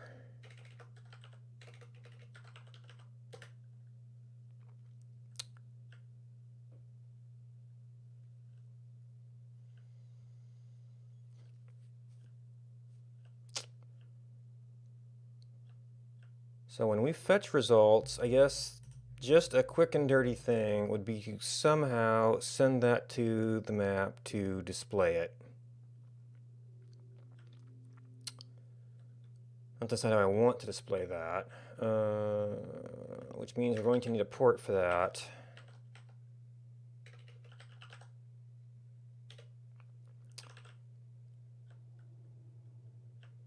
Oh, so I've been putting out individual commands.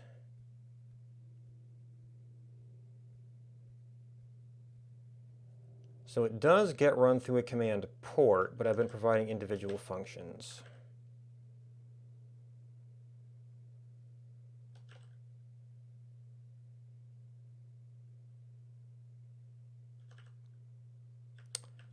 Probably fine, although if we do that, we're going to need more space.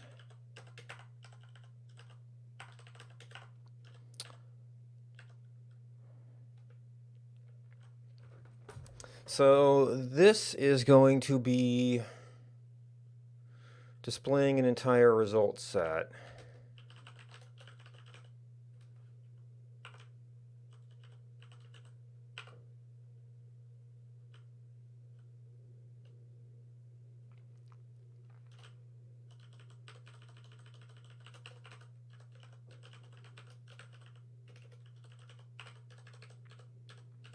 Which is going to take, you're going to need port OHL data,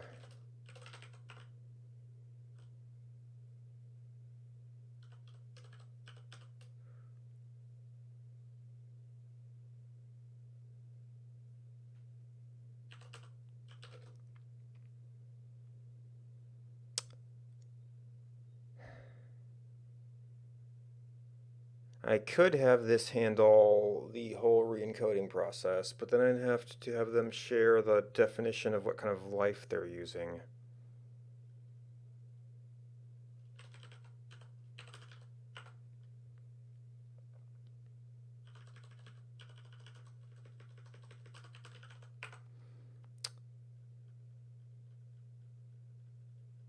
Oh wait, yeah, the encoding took that thing. So well, there's another thing called lives.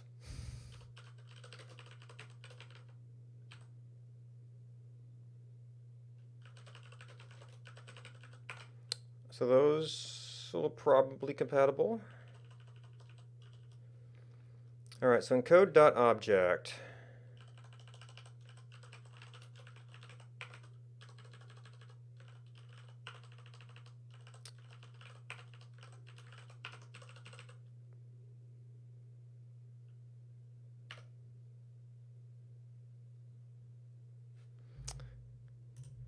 Lives is a list. Oh, did I do that as encode?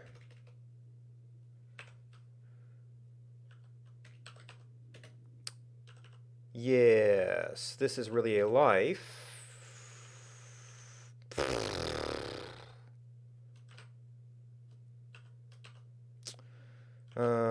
Life. Yep.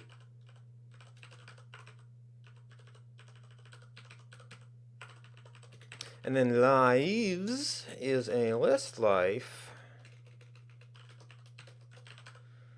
to value, which is also an object with a data. Oop.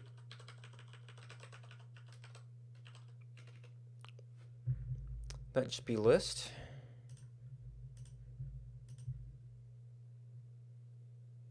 An array into a JSON array, a list into a JSON array.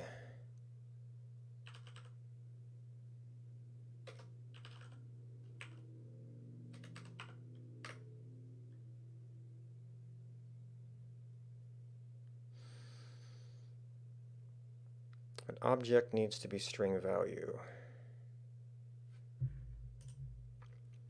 This is you. Oh. And once again, naming is hard.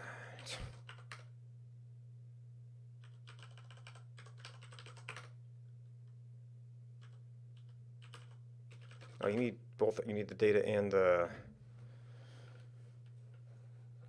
encoder. All right, so map UI, when we get a response,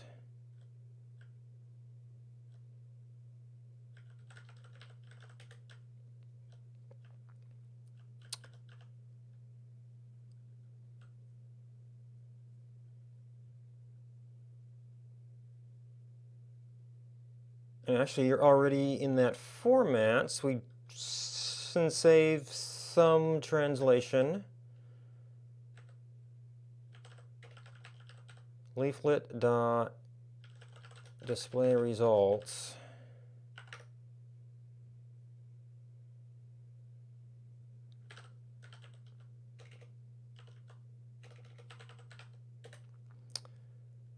All right, so app.ports, leaflet events, leaflet command, subscribe command, case.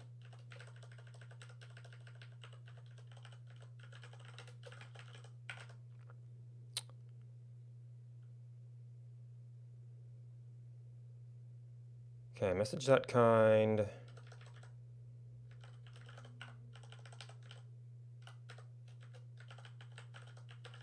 Might want that. So this actually depends on a particular overlay.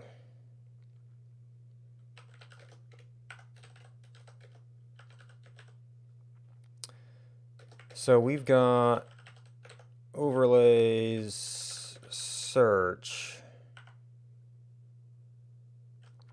And I think what we actually want to do is we want to have a thing within that.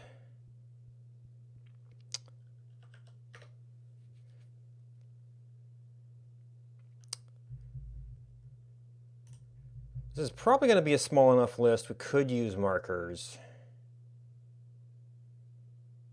Well, the markers give us, right now, give us clickability.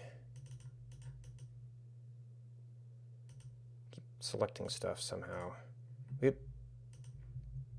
That's one way to do it.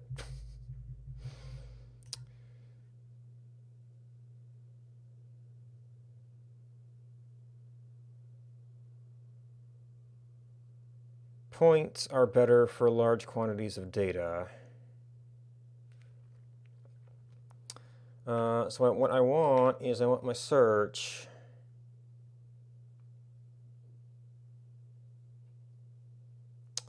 but the things in there aren't named.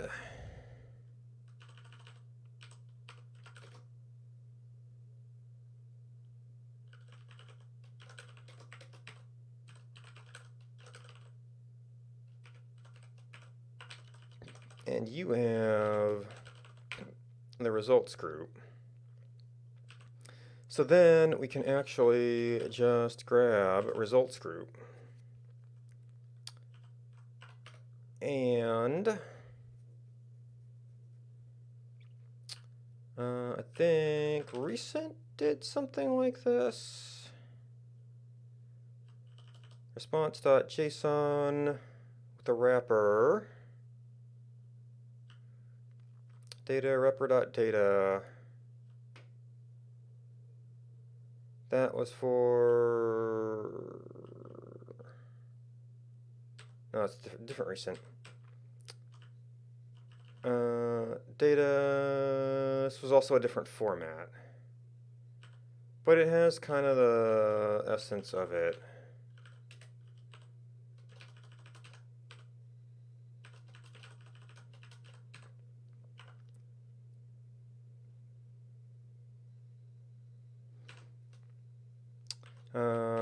And you should be a data again.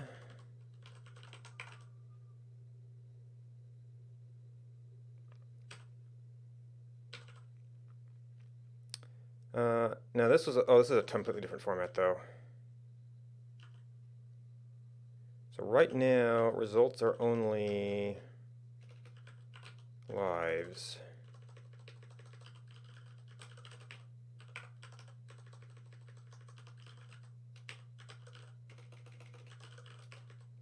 Birth Y, birth X, and you probably want to say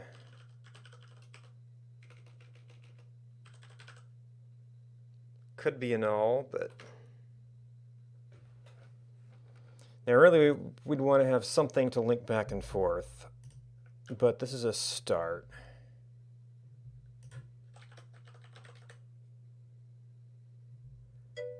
Yeah, and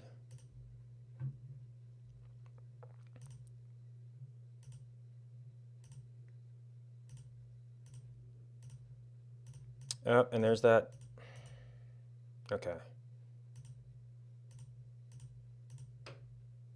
So yeah, I'm going to eventually want to hook this, and I need to do something about the font size, because it made, the library here made the fonts really big in some cases.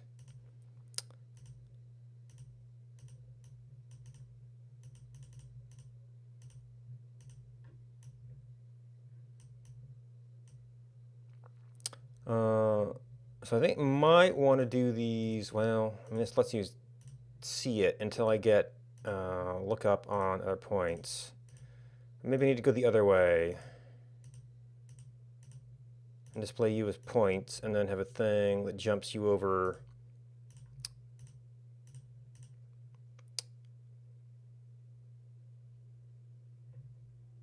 It jumps us over to, maybe focus result or something.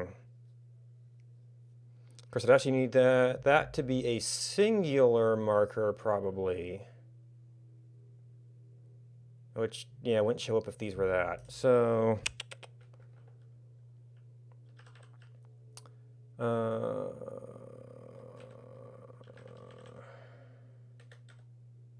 so it's not really results group.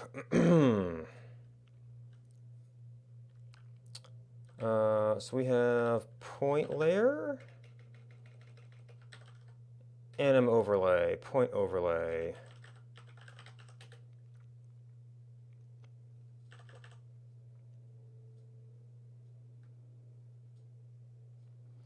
Oh, right, because this gets defined later.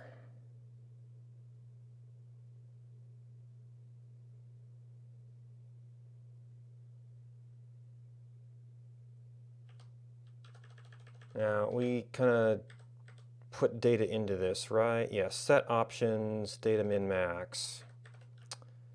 So I'd have to abstract this function a little bit. So given a data set, well, this sets the same data in two places.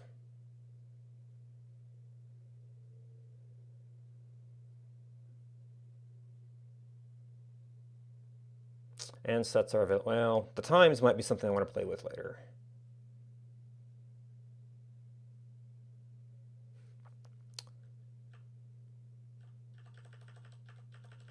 So min max, that's setting up some color map stuff that we might want. Times are specific to this.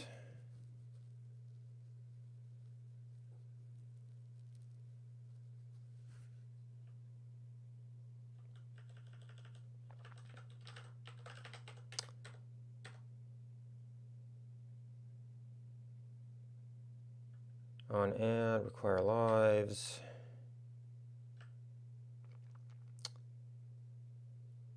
So there's that, which I do want to revisit at some point. All right, so you, having defined that,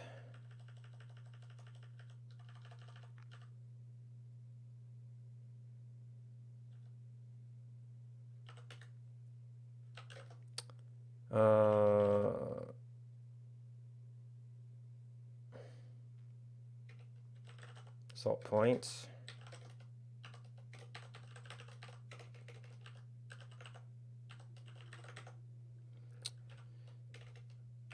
Point overlay, now add to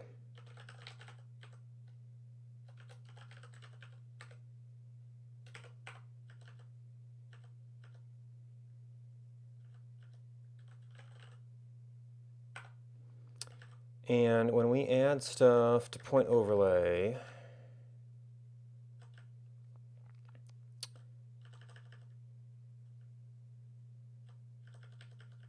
oh wait, the min and max are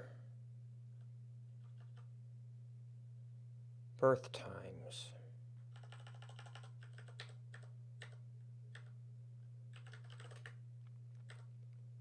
Oh.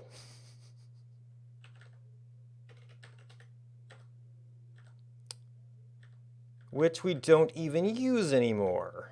Oh, that was for the coloration spread. Okay, so I can skip that for now. Unless I want to do the time coloration.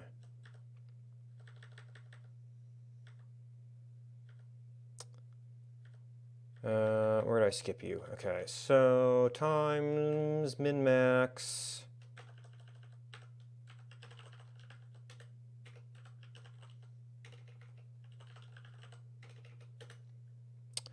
I guess this kind of view would be good. Might be good. So that's where it's happening. For searching by hash.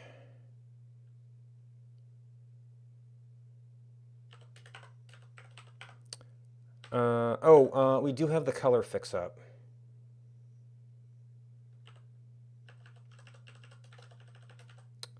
So that might need some adjustment. All right, so this would be result points.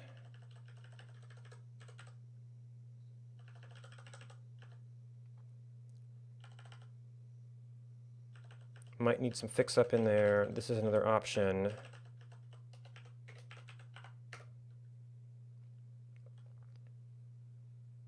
Oh, this is add to map. This was, oops.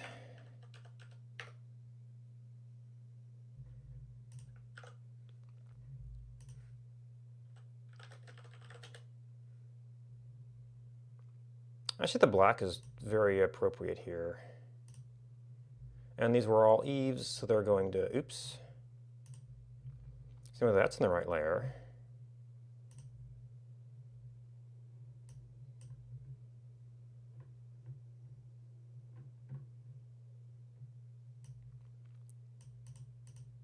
Okay.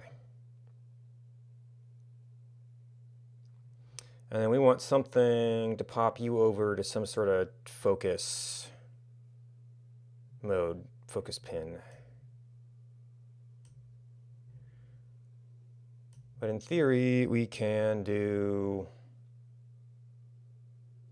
I don't know, I saw this one come through in an error.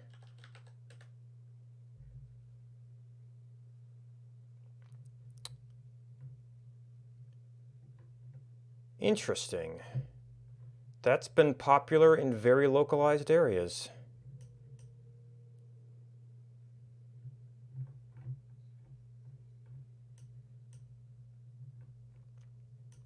There's probably a leaflet method that would focus on the bounds of a set of, well, a set of bounds. So if you calculated the bounds of a set of points.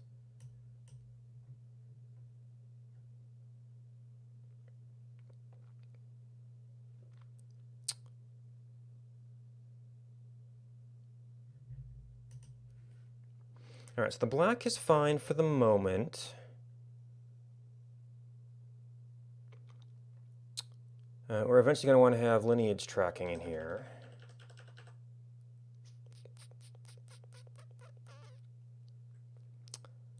See, that's an option. And this is a chunk of work.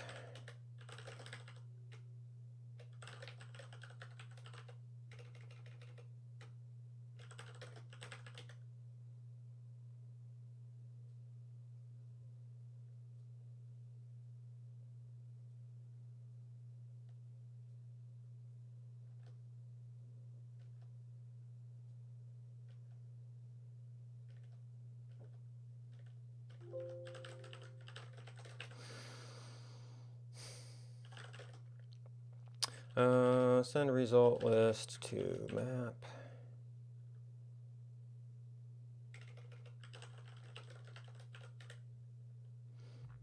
All right, so the other thing we want to do is we want, actually, not so much a link as an event now.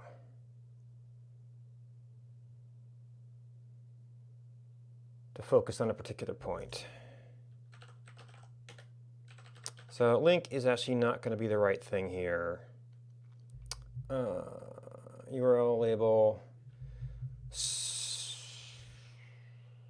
you'd probably want to call that a button?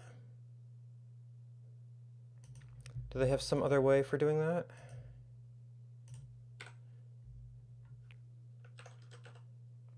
Link, yeah, so that's a URL.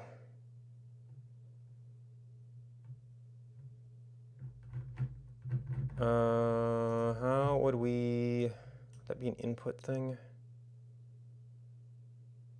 Events, on click is just an attribute. So I don't know if they're going to attach any feedback to that. Well, I guess I could do the whole empty link thing. Okay, we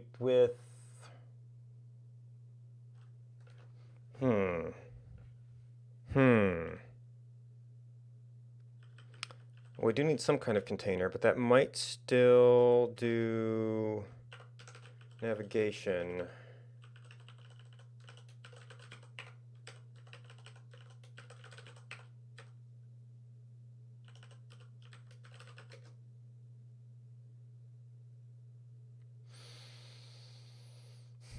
So from the UI perspective, it is selecting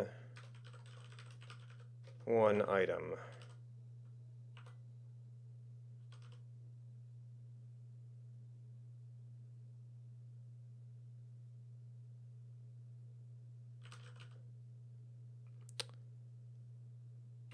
We really need the entire thing to have all of the. Well, yeah, we need to send the entire thing.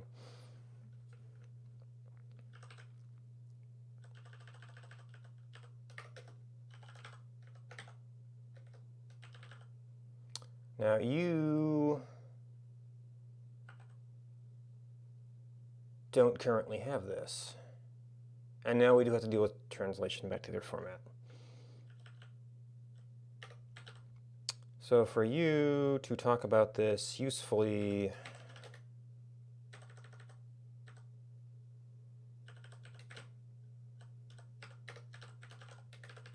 be in here.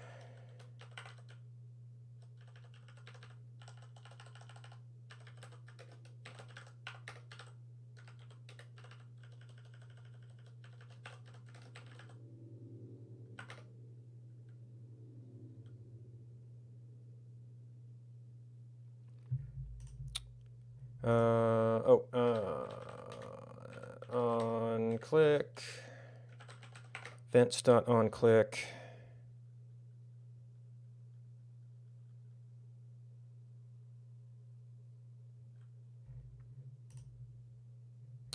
Message, oh.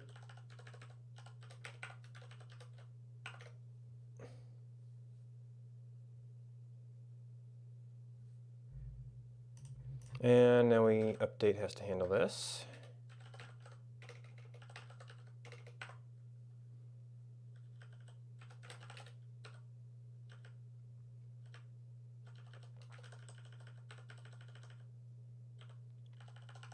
View, select matching life. All right. I should probably have like a model.focus.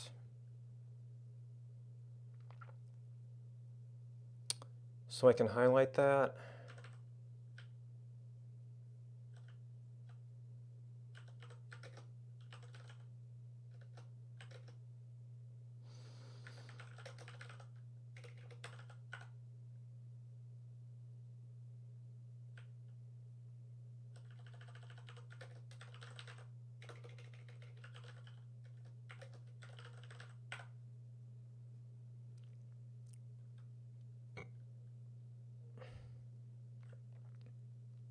Oh.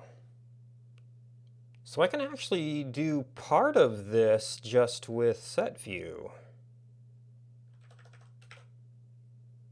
I mean, you'd still probably want to have a point to set, but select matching life.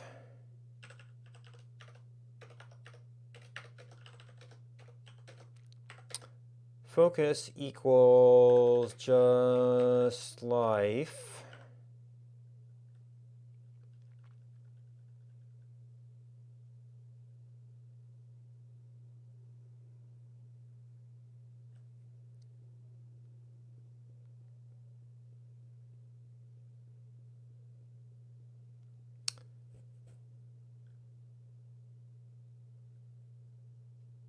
So I think what we want to do is do a set view and then get the result back for our actual current XY.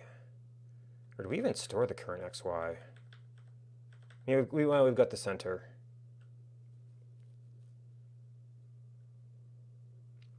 We'll have to construct a point out of this.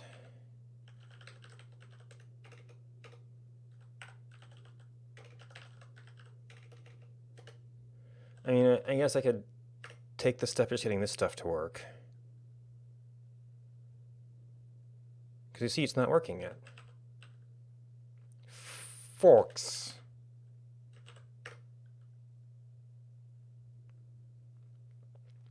And then our view does have a model.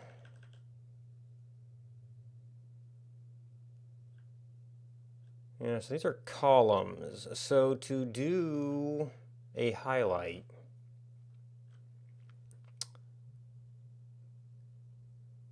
of an entire row,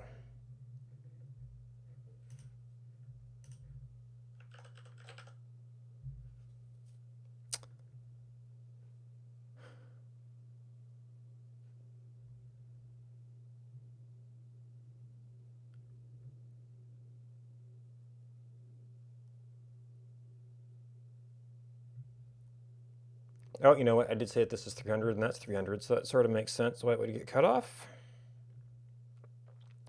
Yeah, so you'd have to implement that in every single element.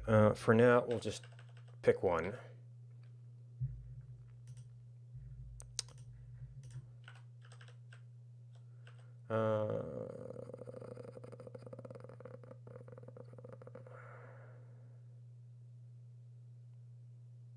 Now, since I'm starting to set a background color, I need to have a default.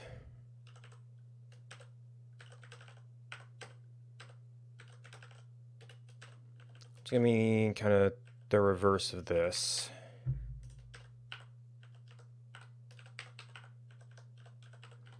I don't have a specific need for that color right now.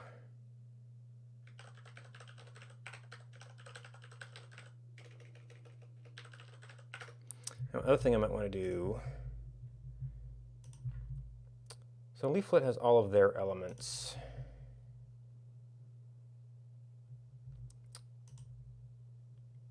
Computed, okay, so color is in fact black, black, black.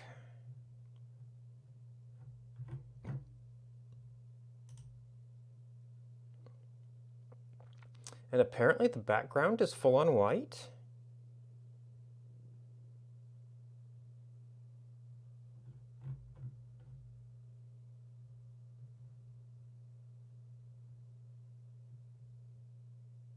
Yep. So that would be matching leaflet.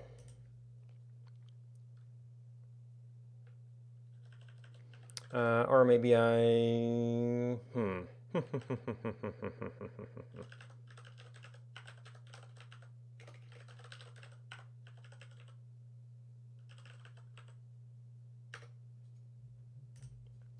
and that would be on layout.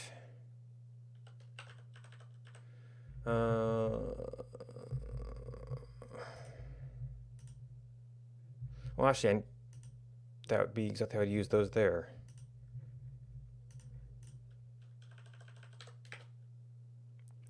Font.color, background.color on layout, which is just about what we expected.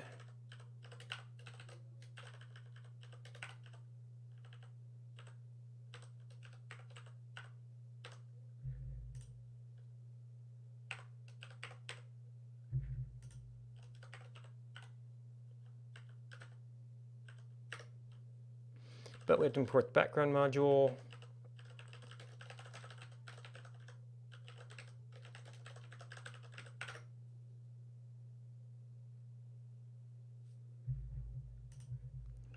So we'll see how that... Oh, I managed to get them reversed yet.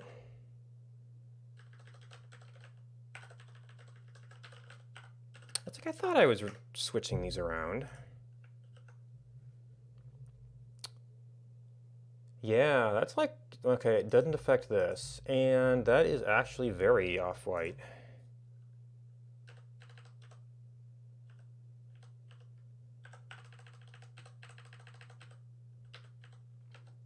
Actually, you know what? Do you have grayscale?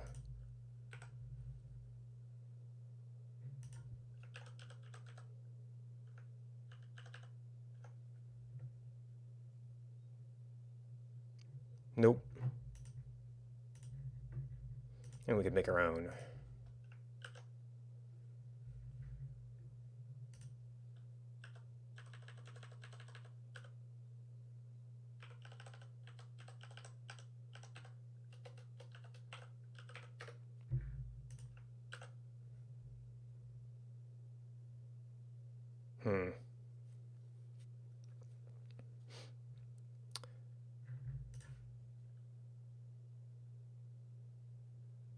All right, so what we wanted to do is we wanted to pick a highlight color.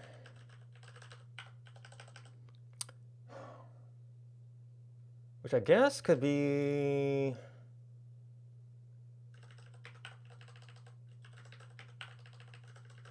Oop. That. And for now, just doing one thing. View, this is our only element that we have to work with.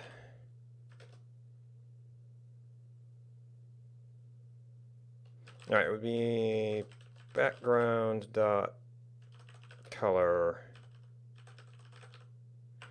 highlight if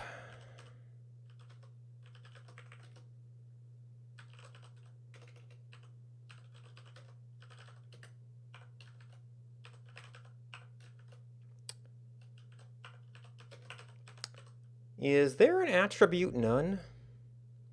Or do I have to specify default background color?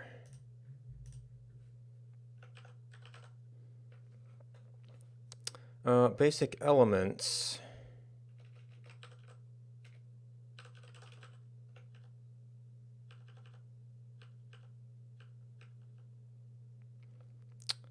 Size is a type of attribute.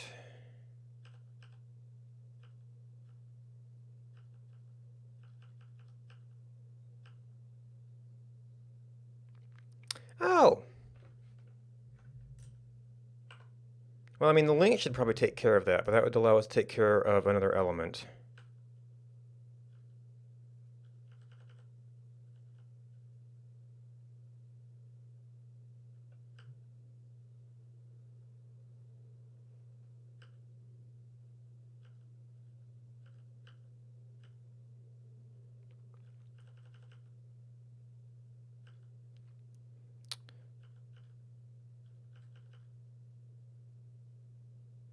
Yeah, looks like we got to do just default. Height light.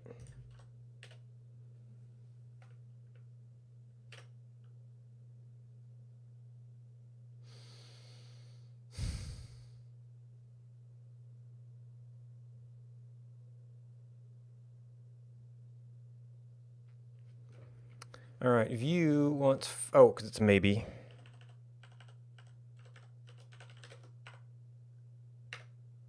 Or is that going to be a just Boolean? Nope.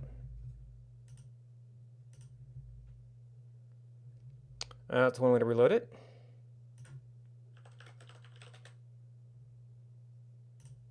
Oh, I don't have anything. Oh, no, we have this. So yeah, we're going to want to do some work. I might probably just need to replace the data table, but we do have that registered. So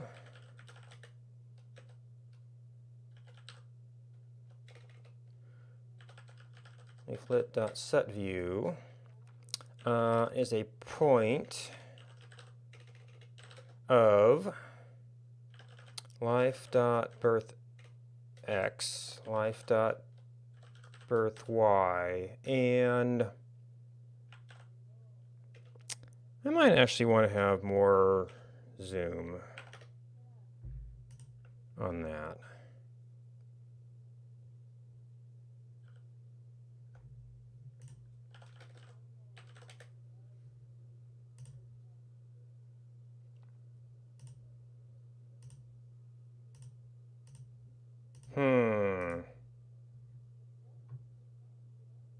Because sometimes when moving, it seems to animate. So this might actually be a little bit too zoomed in.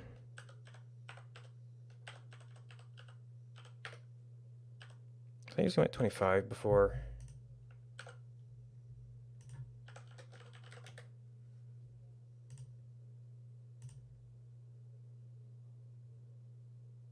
Right now I still have a much smaller window than I usually see.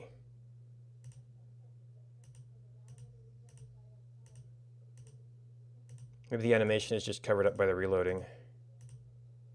So actually, if we did, see, I think, is it 17 we default to?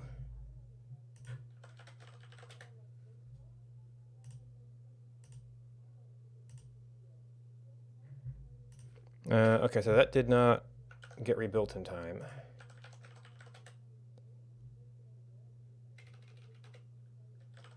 Okay, well that was an interesting little artifact.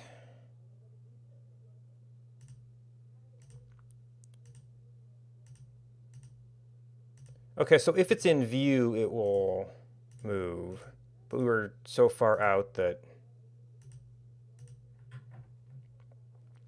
it wasn't in view.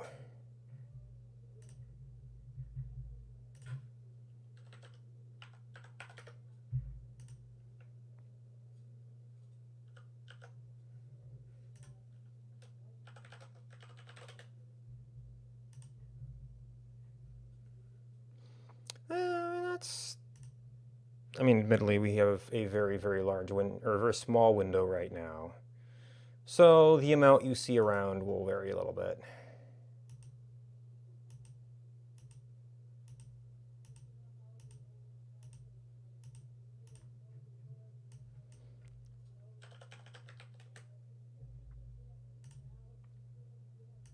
So some of these you would actually sort of surprised because they were sort of in clusters before. Oh, but they're not that clustered. Just okay, these are just the we were down here for a while, and now we've been up here for a while, and now we're kind of over here. So this is just where people have been.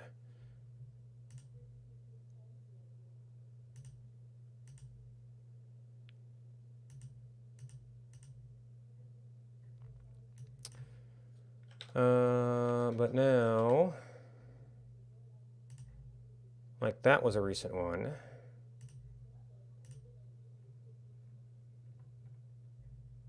They really do need that to get perspective on it.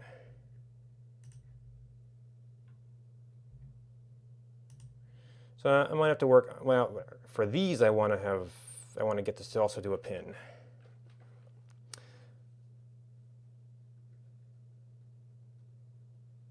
So that works perfectly fine with the standard set view. I could just make it multiple commands, because that way you could do a thing that adds a pin without jumping to it.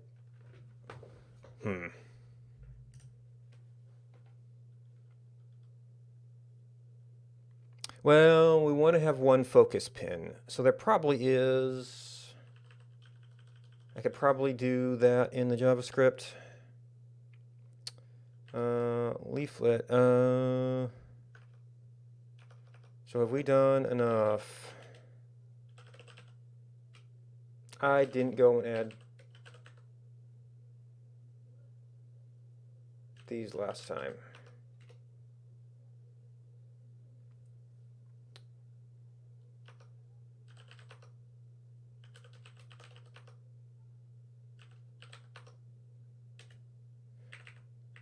All right, it commit not all.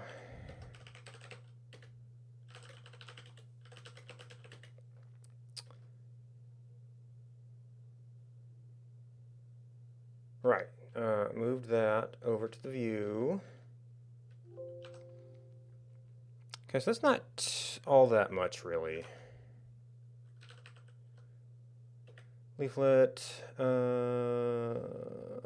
we need a command.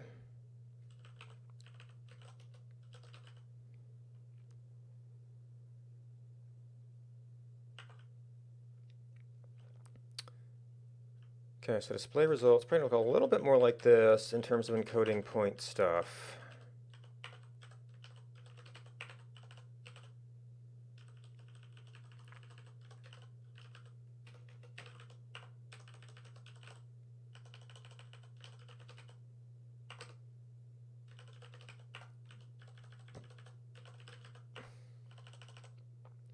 Oh, so encode is actually going to have to ship that. Well, no, because it... We could actually just ship it as a singular data set.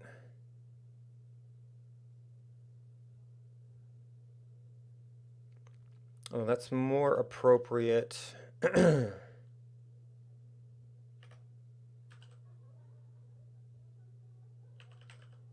Message.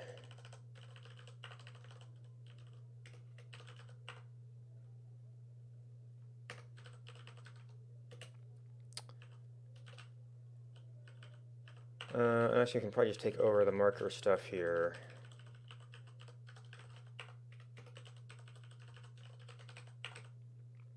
So the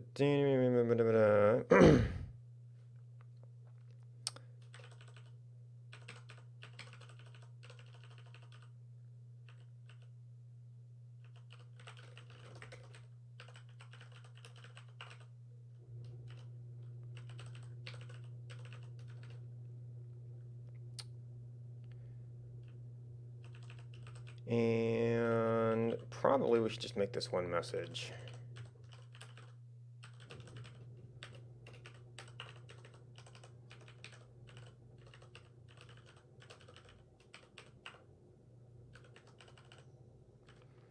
It does mean you're setting the zoom.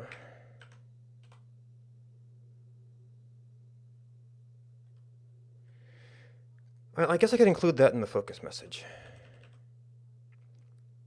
Now, we've got results group right now.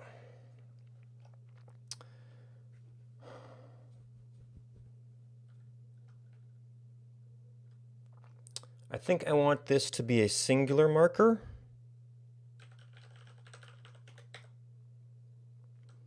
Which means it could really just be in here, but it only needs to be here when it's, I'm going to have a way to clear focus too.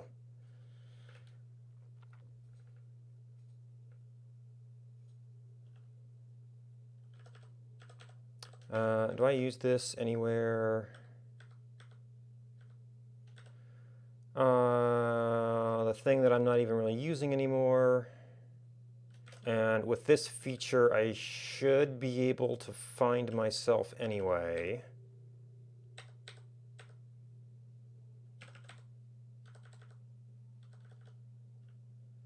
Okay.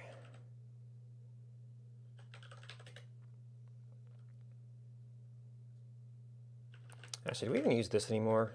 No. I mean, I guess that's how we define icons. Which actually is going to be in this stuff as well.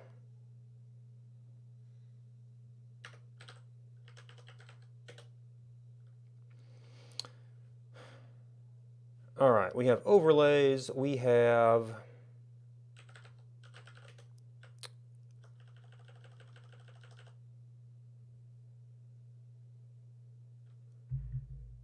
can we update the position of a marker, or should I just create and destroy it?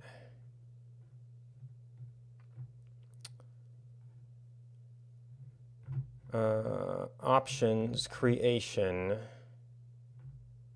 Well, actually, isn't there like a set options? Methods. Set lat long.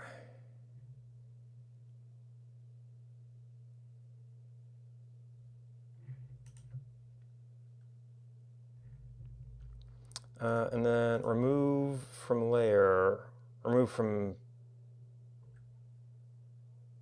map, should remove the layer from the map it is currently active on.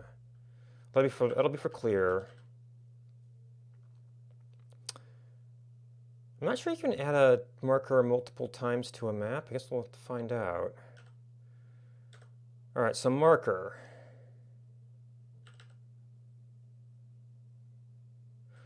And actually, with the pop-up, we probably want to recreate it. But we might need, So if I did have a group for it, I could clear the group. Presumably there's an operation for that. And then just add a new marker to it. Although, keeping around the layer, keeping around the marker.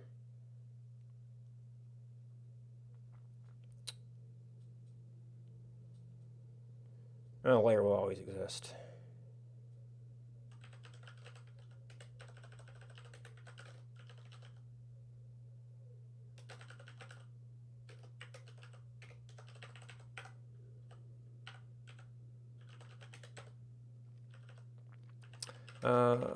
If focus marker dot remove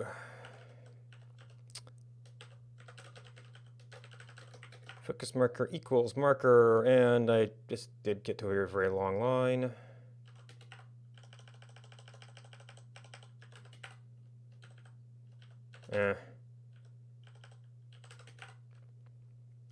Add to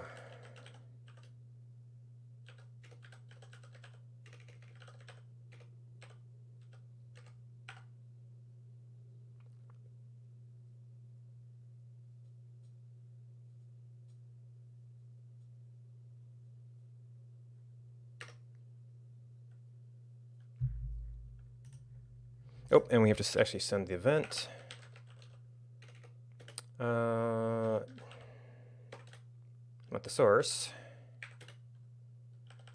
Set view, focus on this.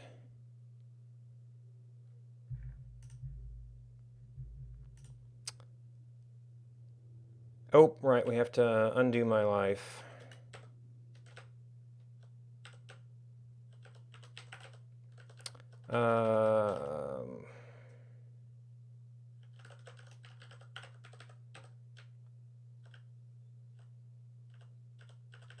This is going to be a life to a data.life.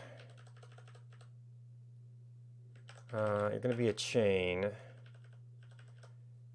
And that might not leave us with any missing fields.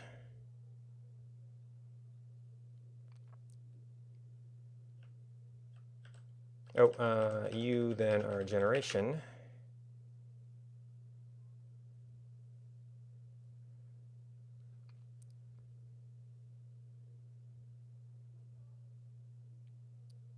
We put that focus life as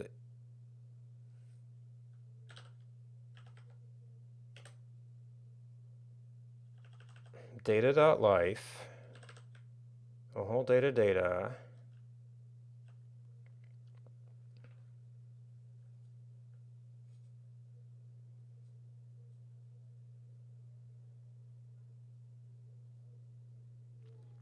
Needs the first argument to be, oh, the life value is a life, so we need to actually run that. How about that?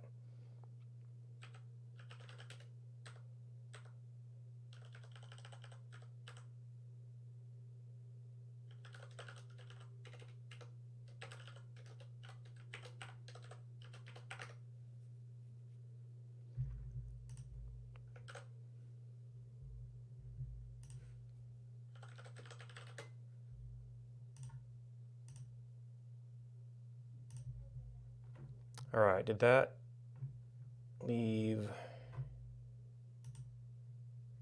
multiple points? That did leave multiple points.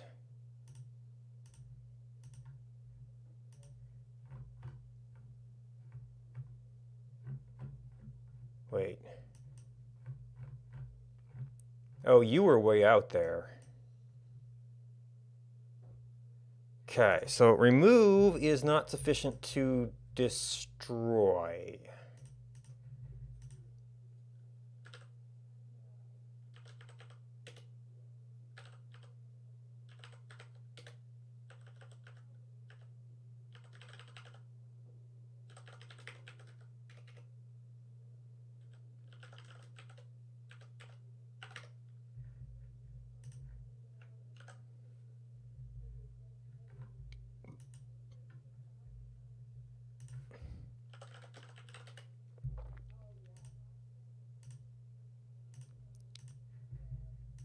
Oh, because I varred it, creating a new one.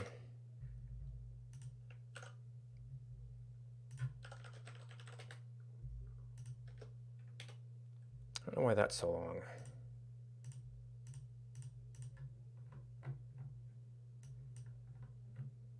Oh, okay. No, because we didn't turn you off again. You know, I should probably temporarily turn this back to a point where we can see everything.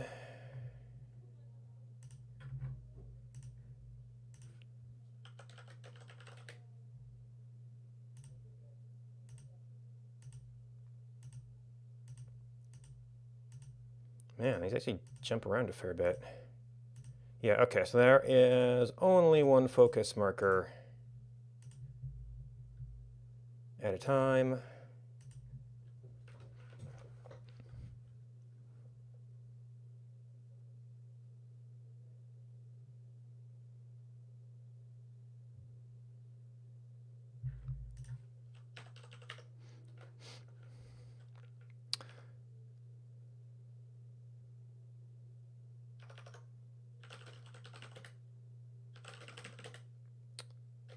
All right, so we had some cleanup.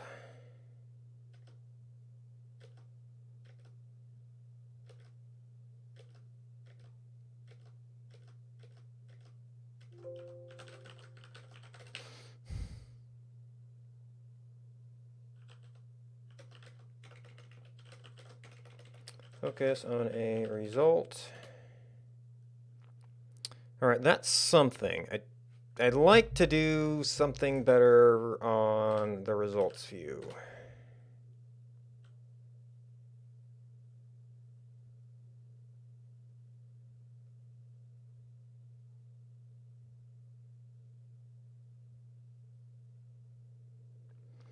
Which means probably not going to get that table.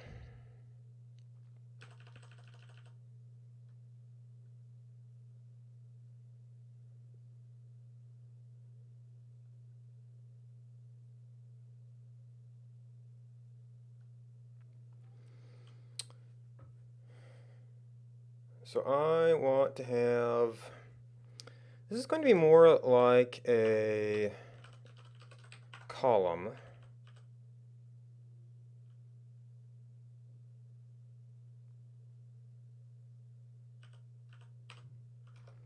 With a list.map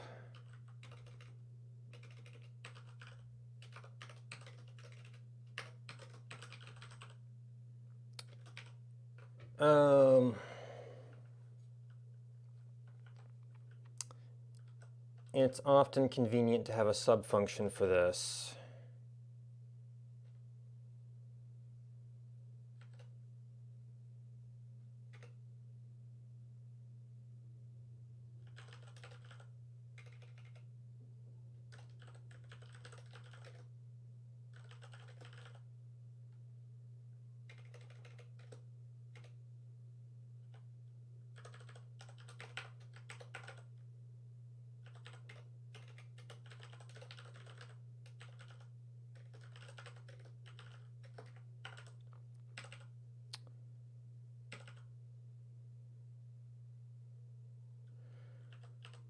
All right, so you will, what will you be?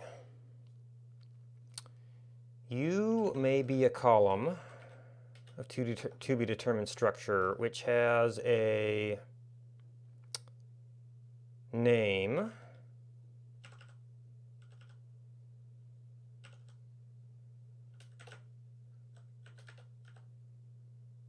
Although really the entire column, I think the entire column? Column, yes. I want the entire thing to be a link.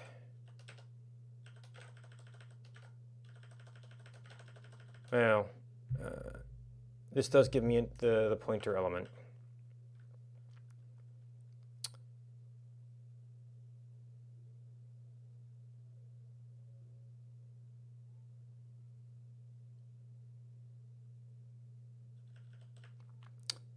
Oh, but it's a link. Link is not an attribute.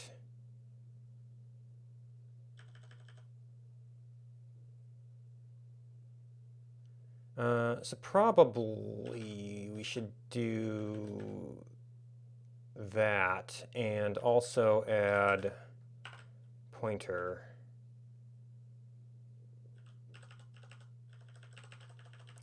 So column with attributes with things, column, and then a row of the rest in smaller text.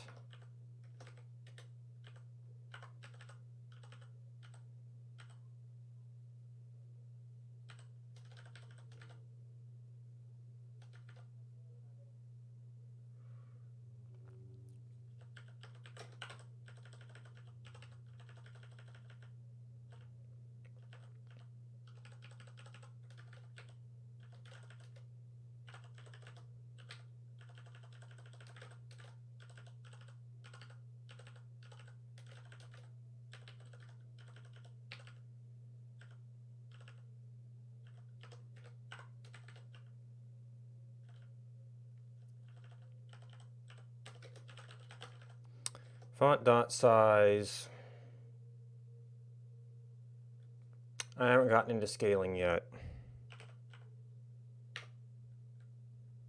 properly speaking.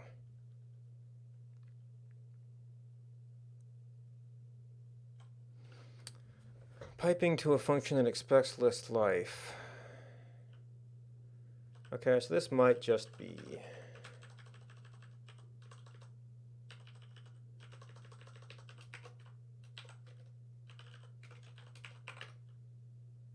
Yep.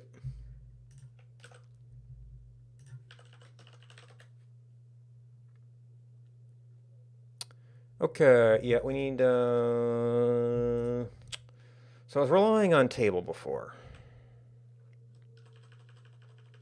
So text, text, text doesn't give me any place to put attributes. Spacing should help this a little bit.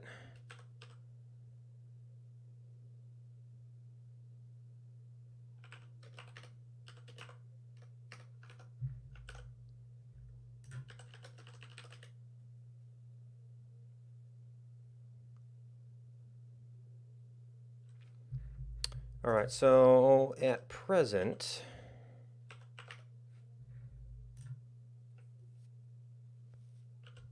I can afford to make that a little bit bigger.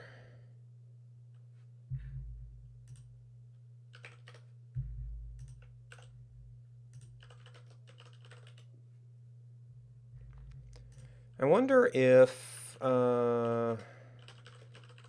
width fill would actually, well, it would distribute the stuff, but it wouldn't take care of visibility.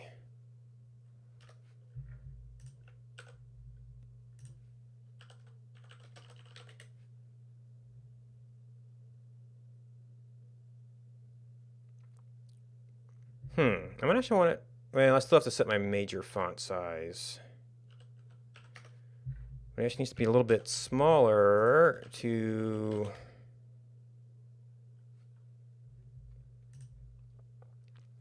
And then I need to work on margin versus padding, spacing, whatever.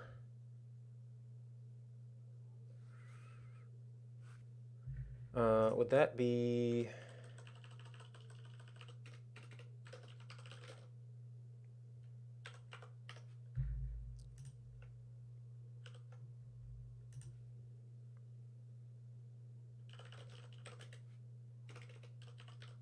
Oh, well, I mean, that works.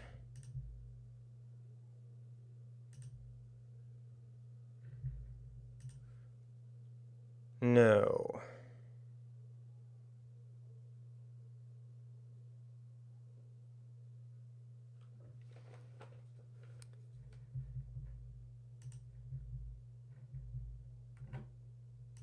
Oh, you have padding 10.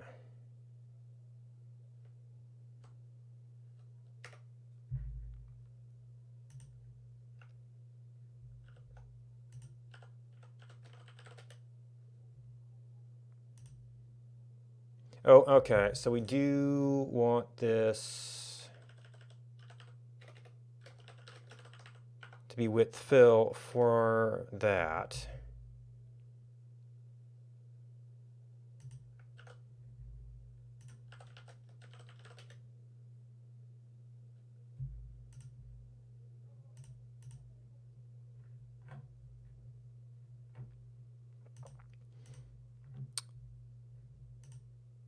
Now what I might be able to do is there a method on marker? It's actually a pop-up thing. Unbind pop-up, open pop-up. Or at the default pop-up anchor if none is specified.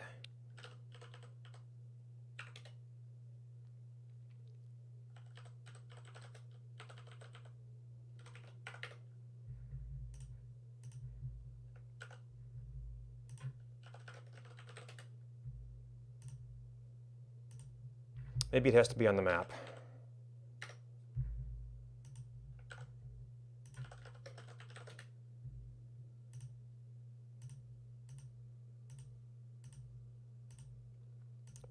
Okay, and now the only thing is like my default font size change and made a couple of these things different.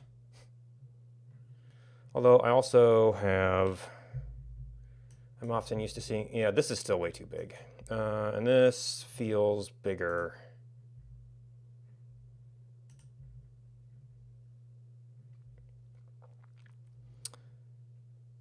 It's probably fine for this. So why? I guess just because it's capital letters? All right. Oh, well, okay, so this is the thing. This is a feature. This is...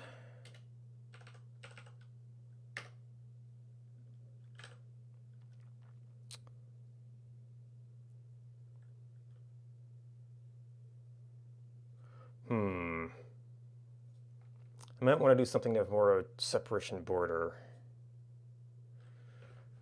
Maybe the padding and such can be done per side.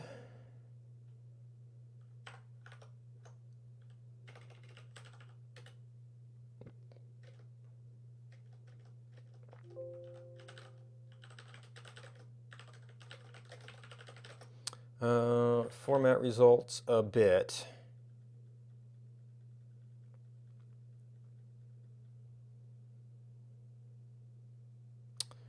Now I still don't have anything that defines what these things mean.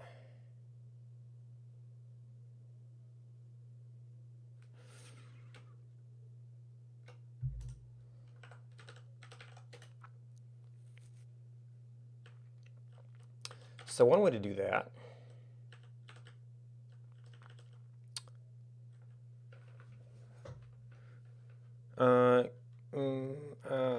am I going to do format changes on it though? Because if I start duplicating it to get that effect,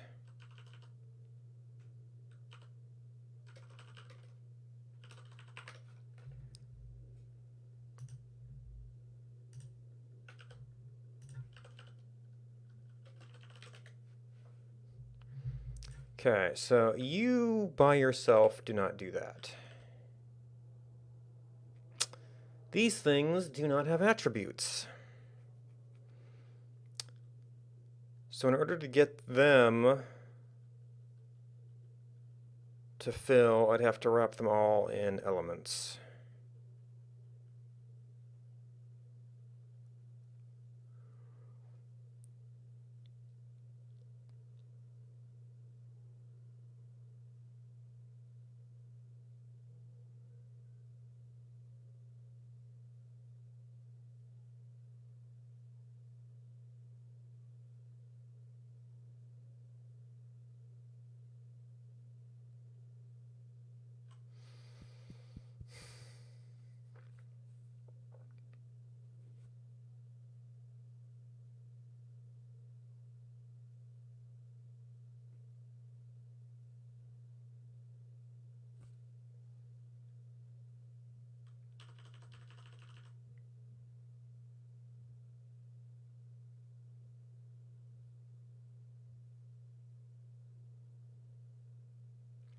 Oh, right now these are entirely defined by the size of the data. So eaves are never going to be super young.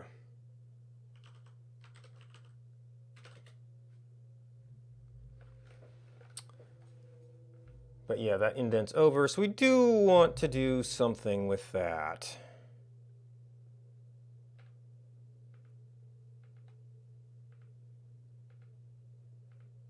To format it better. And that's pretty much going to mean defining columns.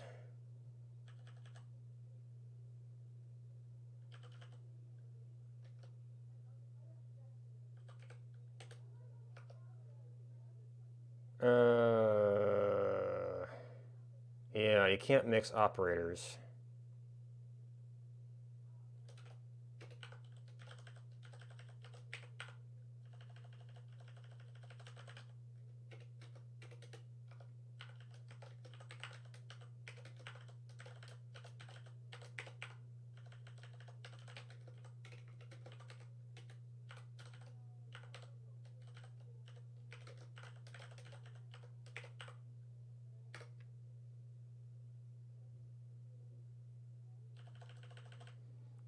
Okay.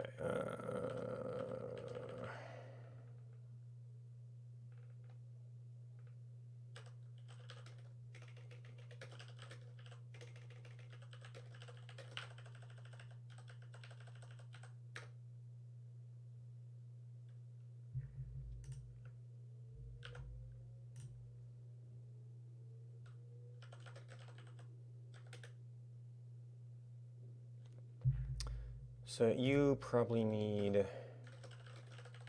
this as well, with fill.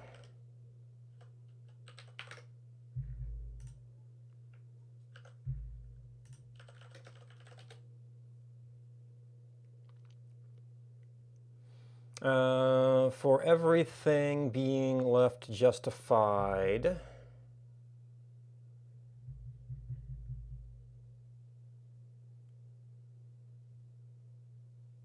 what was I doing with the table?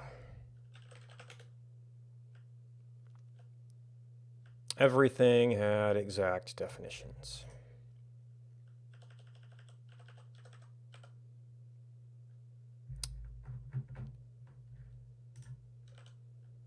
So age was a 40, born was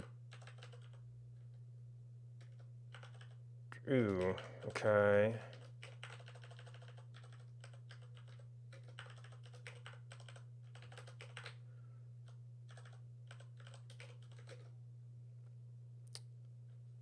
And Jen was a 40.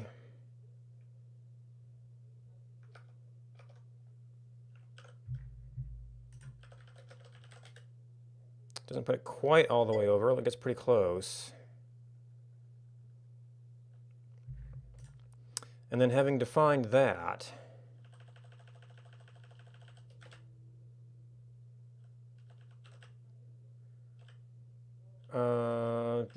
it's a list.map.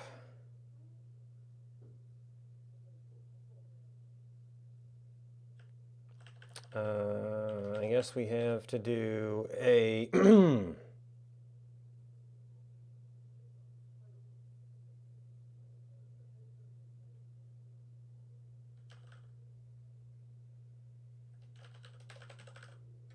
just header.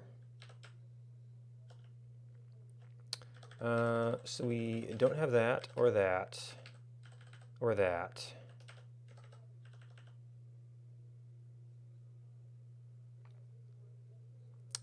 The name is probably pretty obvious.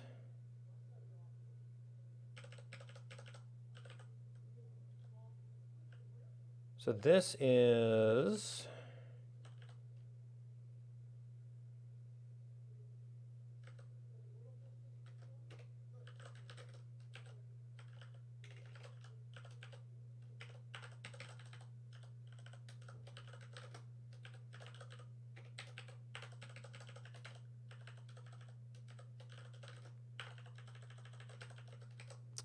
text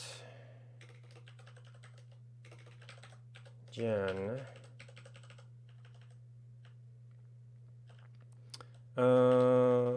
So if we take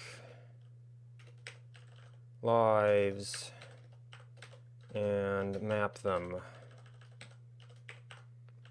and then how, I know they cut down, can you still isolate an operator? And then pre-append life list header.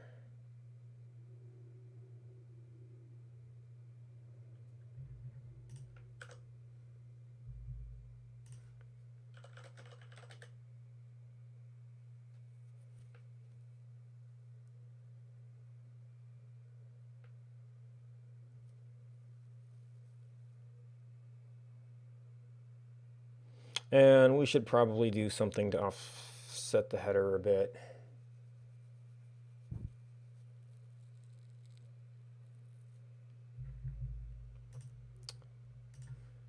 Like you could be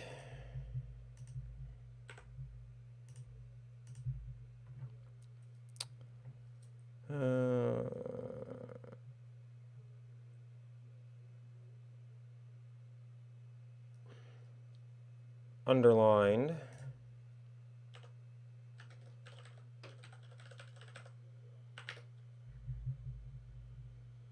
or maybe I should just have a border under that.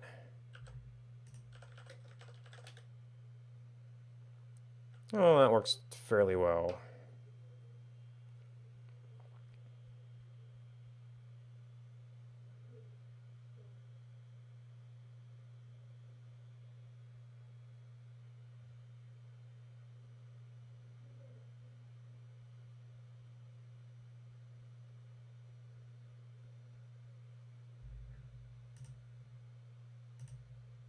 Oh, and then we need to fix the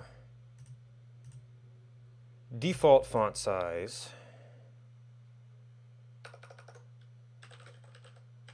This might mean go back and fixing everything else again. Oh, okay, yeah. So this was formatting the list.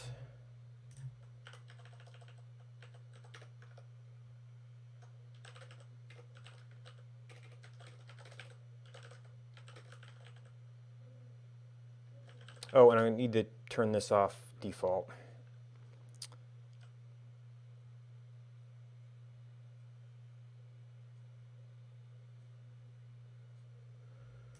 All right, so layout.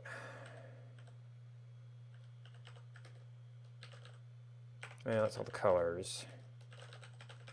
Font dot size.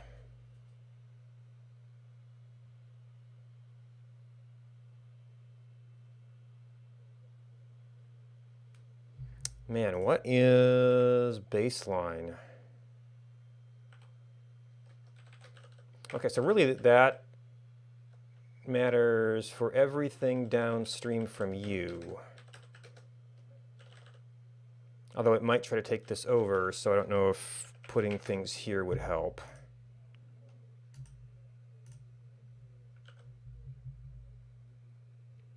Okay, well that looks a bit more reasonable. So I don't know if 12 was quite the right answer, but it seems to be back to where it used to be-ish. It's really annoying that this doesn't truncate. That's where it used to wrap. Oh, let me guess.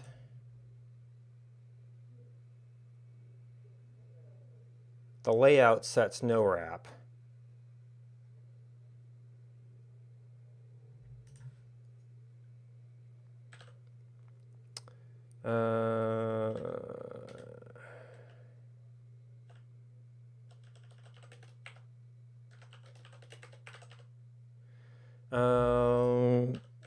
CSS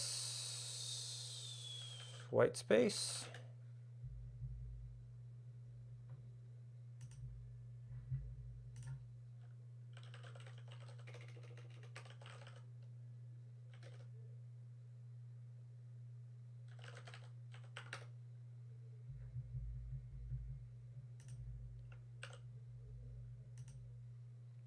Okay, so in some ways that's worse, but sticking out over the edge is also bad. And this is what Leaflet expects within its little domain.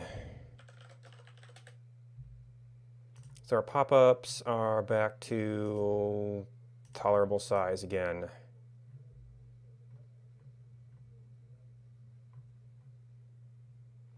Oh,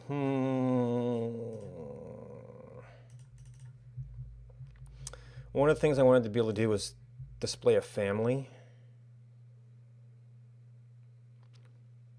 Have I even added the lineage parameter yet?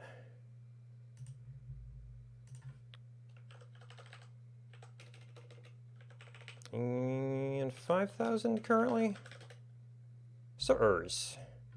Well, it's a Rails app, all right.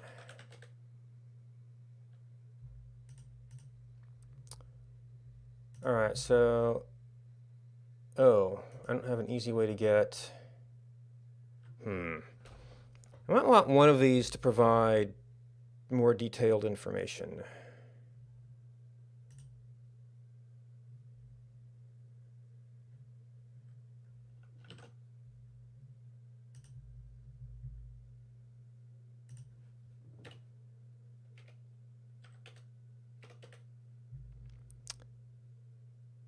Okay, so that still seems reasonable.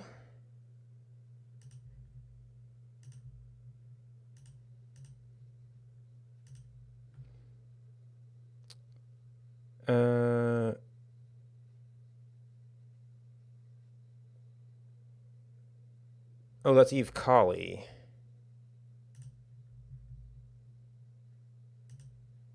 Did get sorted a little higher. Yeah, that's the one. 289005. Well, this is server ID equals 4 epoch 0. I mean, I guess it doesn't have to be matching on everything.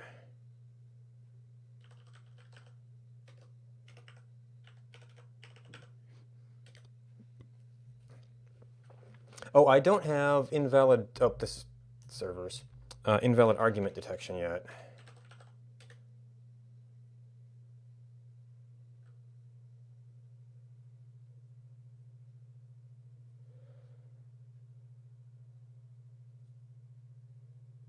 Oh, I also need a different way of passing this. Because right now I've got display lives that takes the thing and re-encodes it.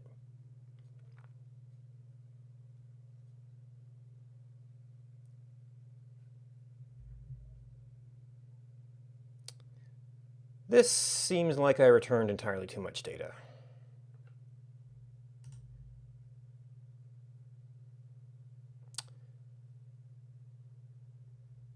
Birth X, birth Y, server ID 9. Well, oh, sever.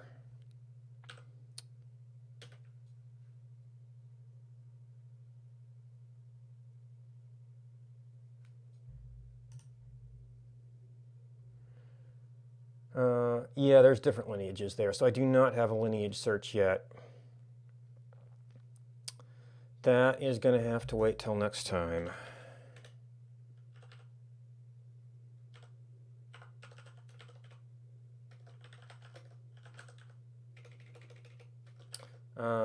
Lineage of character.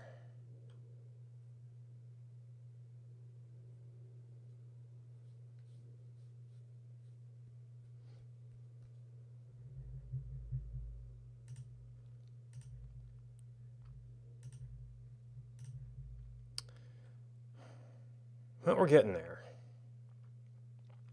This is a significant capability that was not available before. I could graph some of my own stuff. And then if it was a recent thing, which I don't know what the current families are.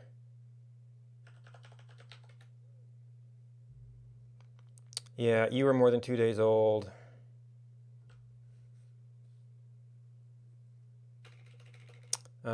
We had the pizza family a while ago. That was a while ago.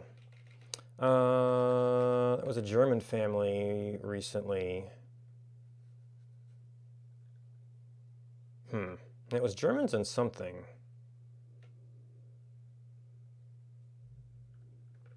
Of course, everything got reset.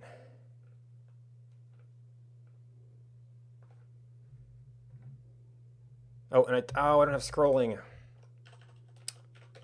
Okay, that might be kind of important. So I got this one to scroll by. Oh, the table had that. So, although I'm not sure that was showing up before.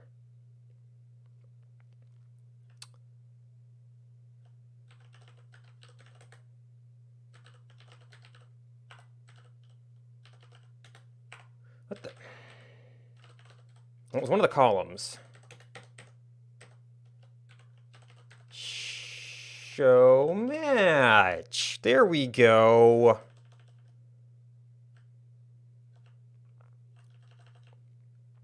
That's a matching life. Show matching lives. Oh, so if I did something better with the header, I could probably have it stay fixed. Show matching lives. You do have a scroll bar Y.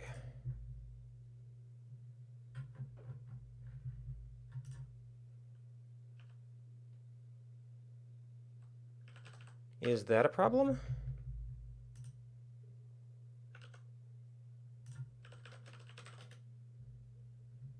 No.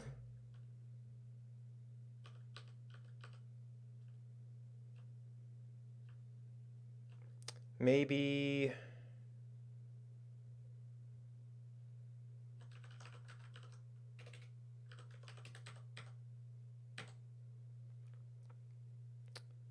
show result. Well, show matching lives. Well, maybe you need to have height fill.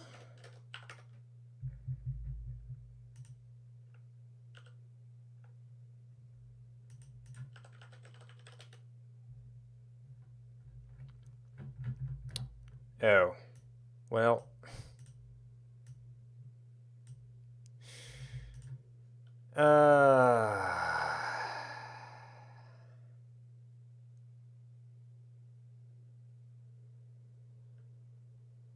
So is that the content?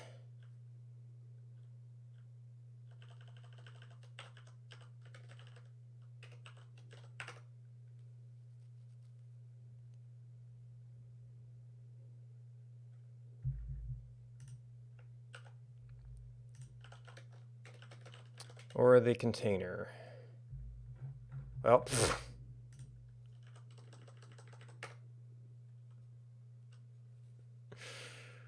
okay, maybe it wasn't that thing giving us a scroll bar.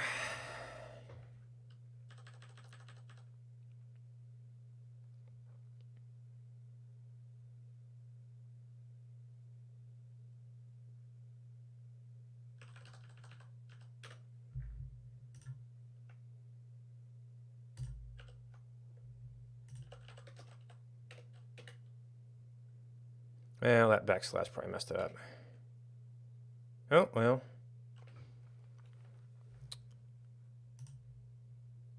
Wait, what? I guess that was the focus loss.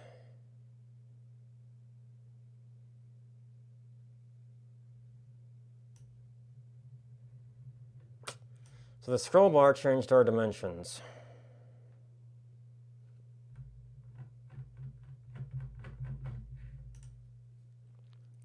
Okay, so we make this bigger without changing that. Wait, no, that had not loaded yet. Okay, so something else was 300?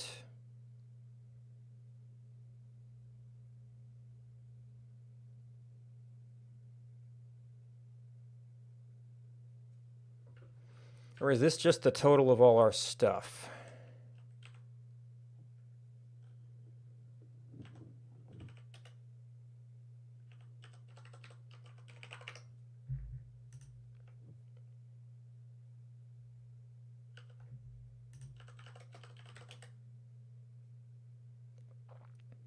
Wait,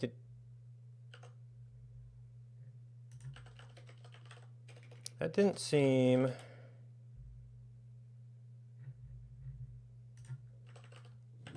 like it... Oh, that's the header. And we do have to do both of them to get a width change.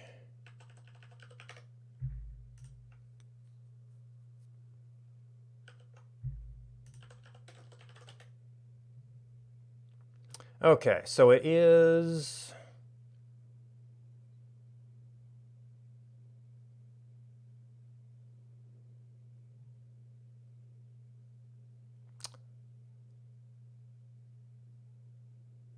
So your width fill. Do you need to be width fill?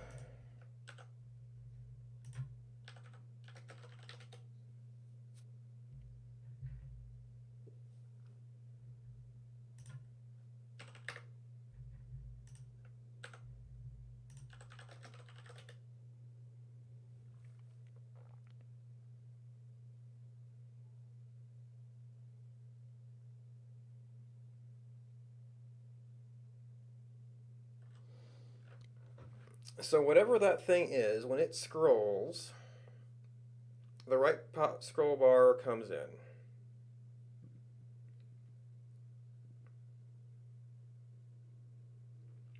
Pushes everything over. And this causes the width scroll bar. So these were actually a little bit short of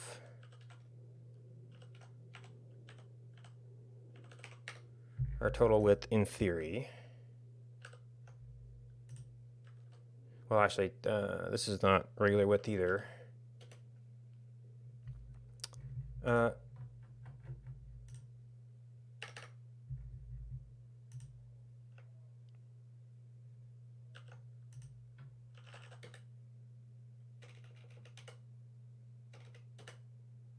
Wow. Couldn't find anything matching that.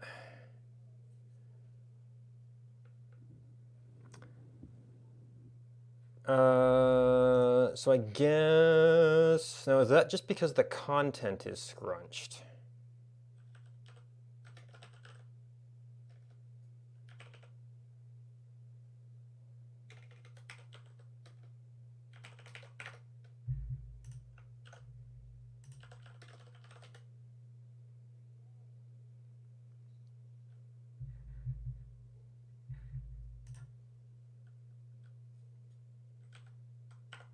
Wait, are you,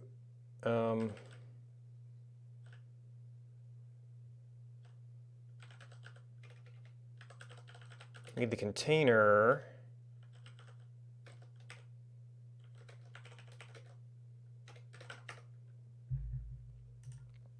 Be a little bit larger than the content.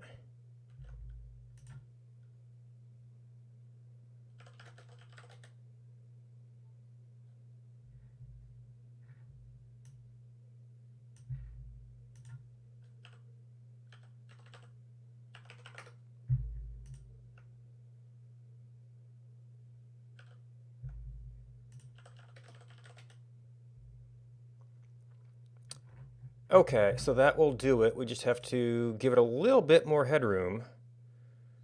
So born.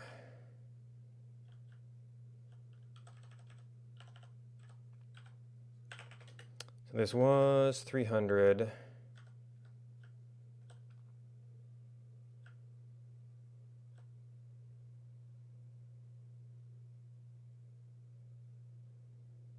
I could probably even just say 300 there.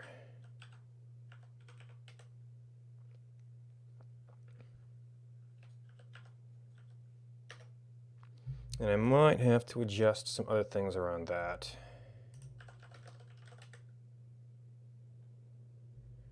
Oh, we haven't got rid of 400 yet.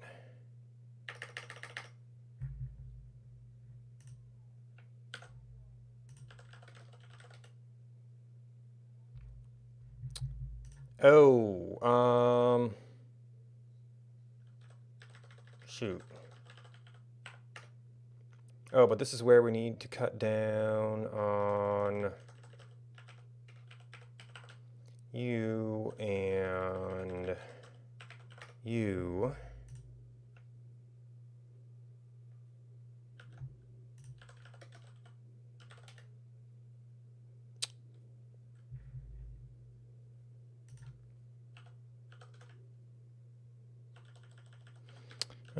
Probably need to start getting some essential metrics.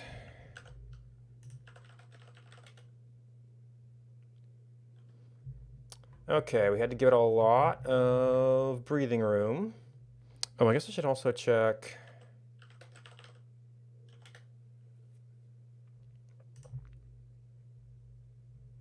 And that fits okay. Okay, so we can see all the results. We still don't have paging in either of these apps.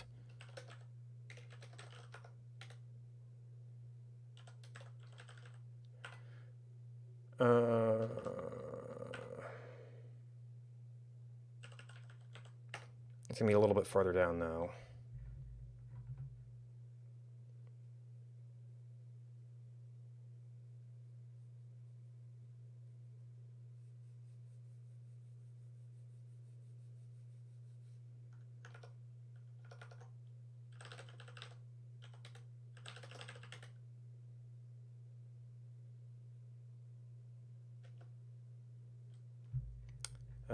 Do I need that? Yes.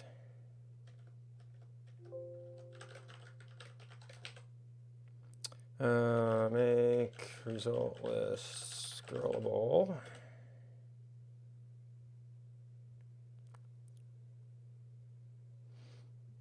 Oh, and I want to change my defaults because I set this up to default to there.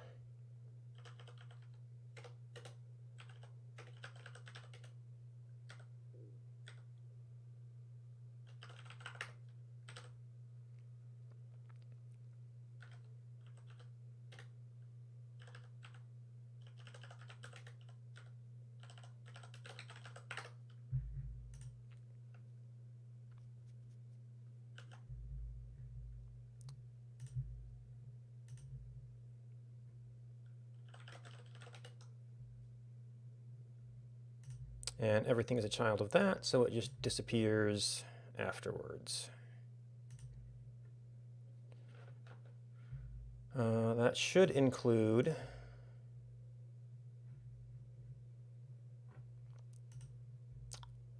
markers. Okay.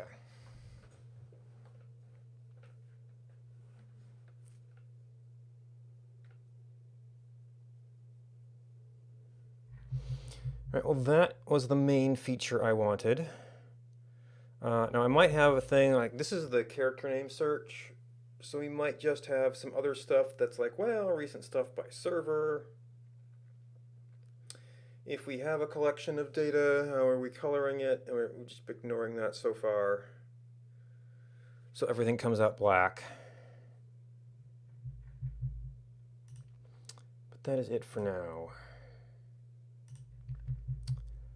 Thanks to everybody who hosted me. Do we have anything to recommend?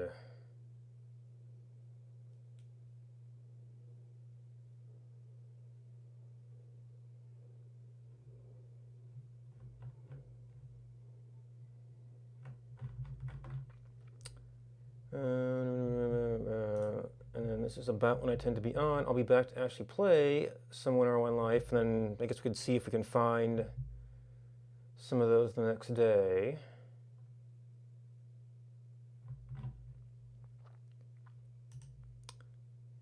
All right, well, looks like Lizzie Live's doing some game dev. She's sort of doing a crazy game where she takes all ideas that come along.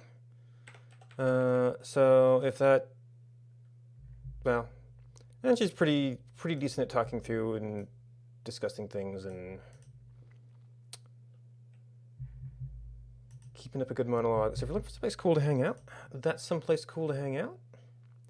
Thanks for hanging out with me. Goodbye and until next time.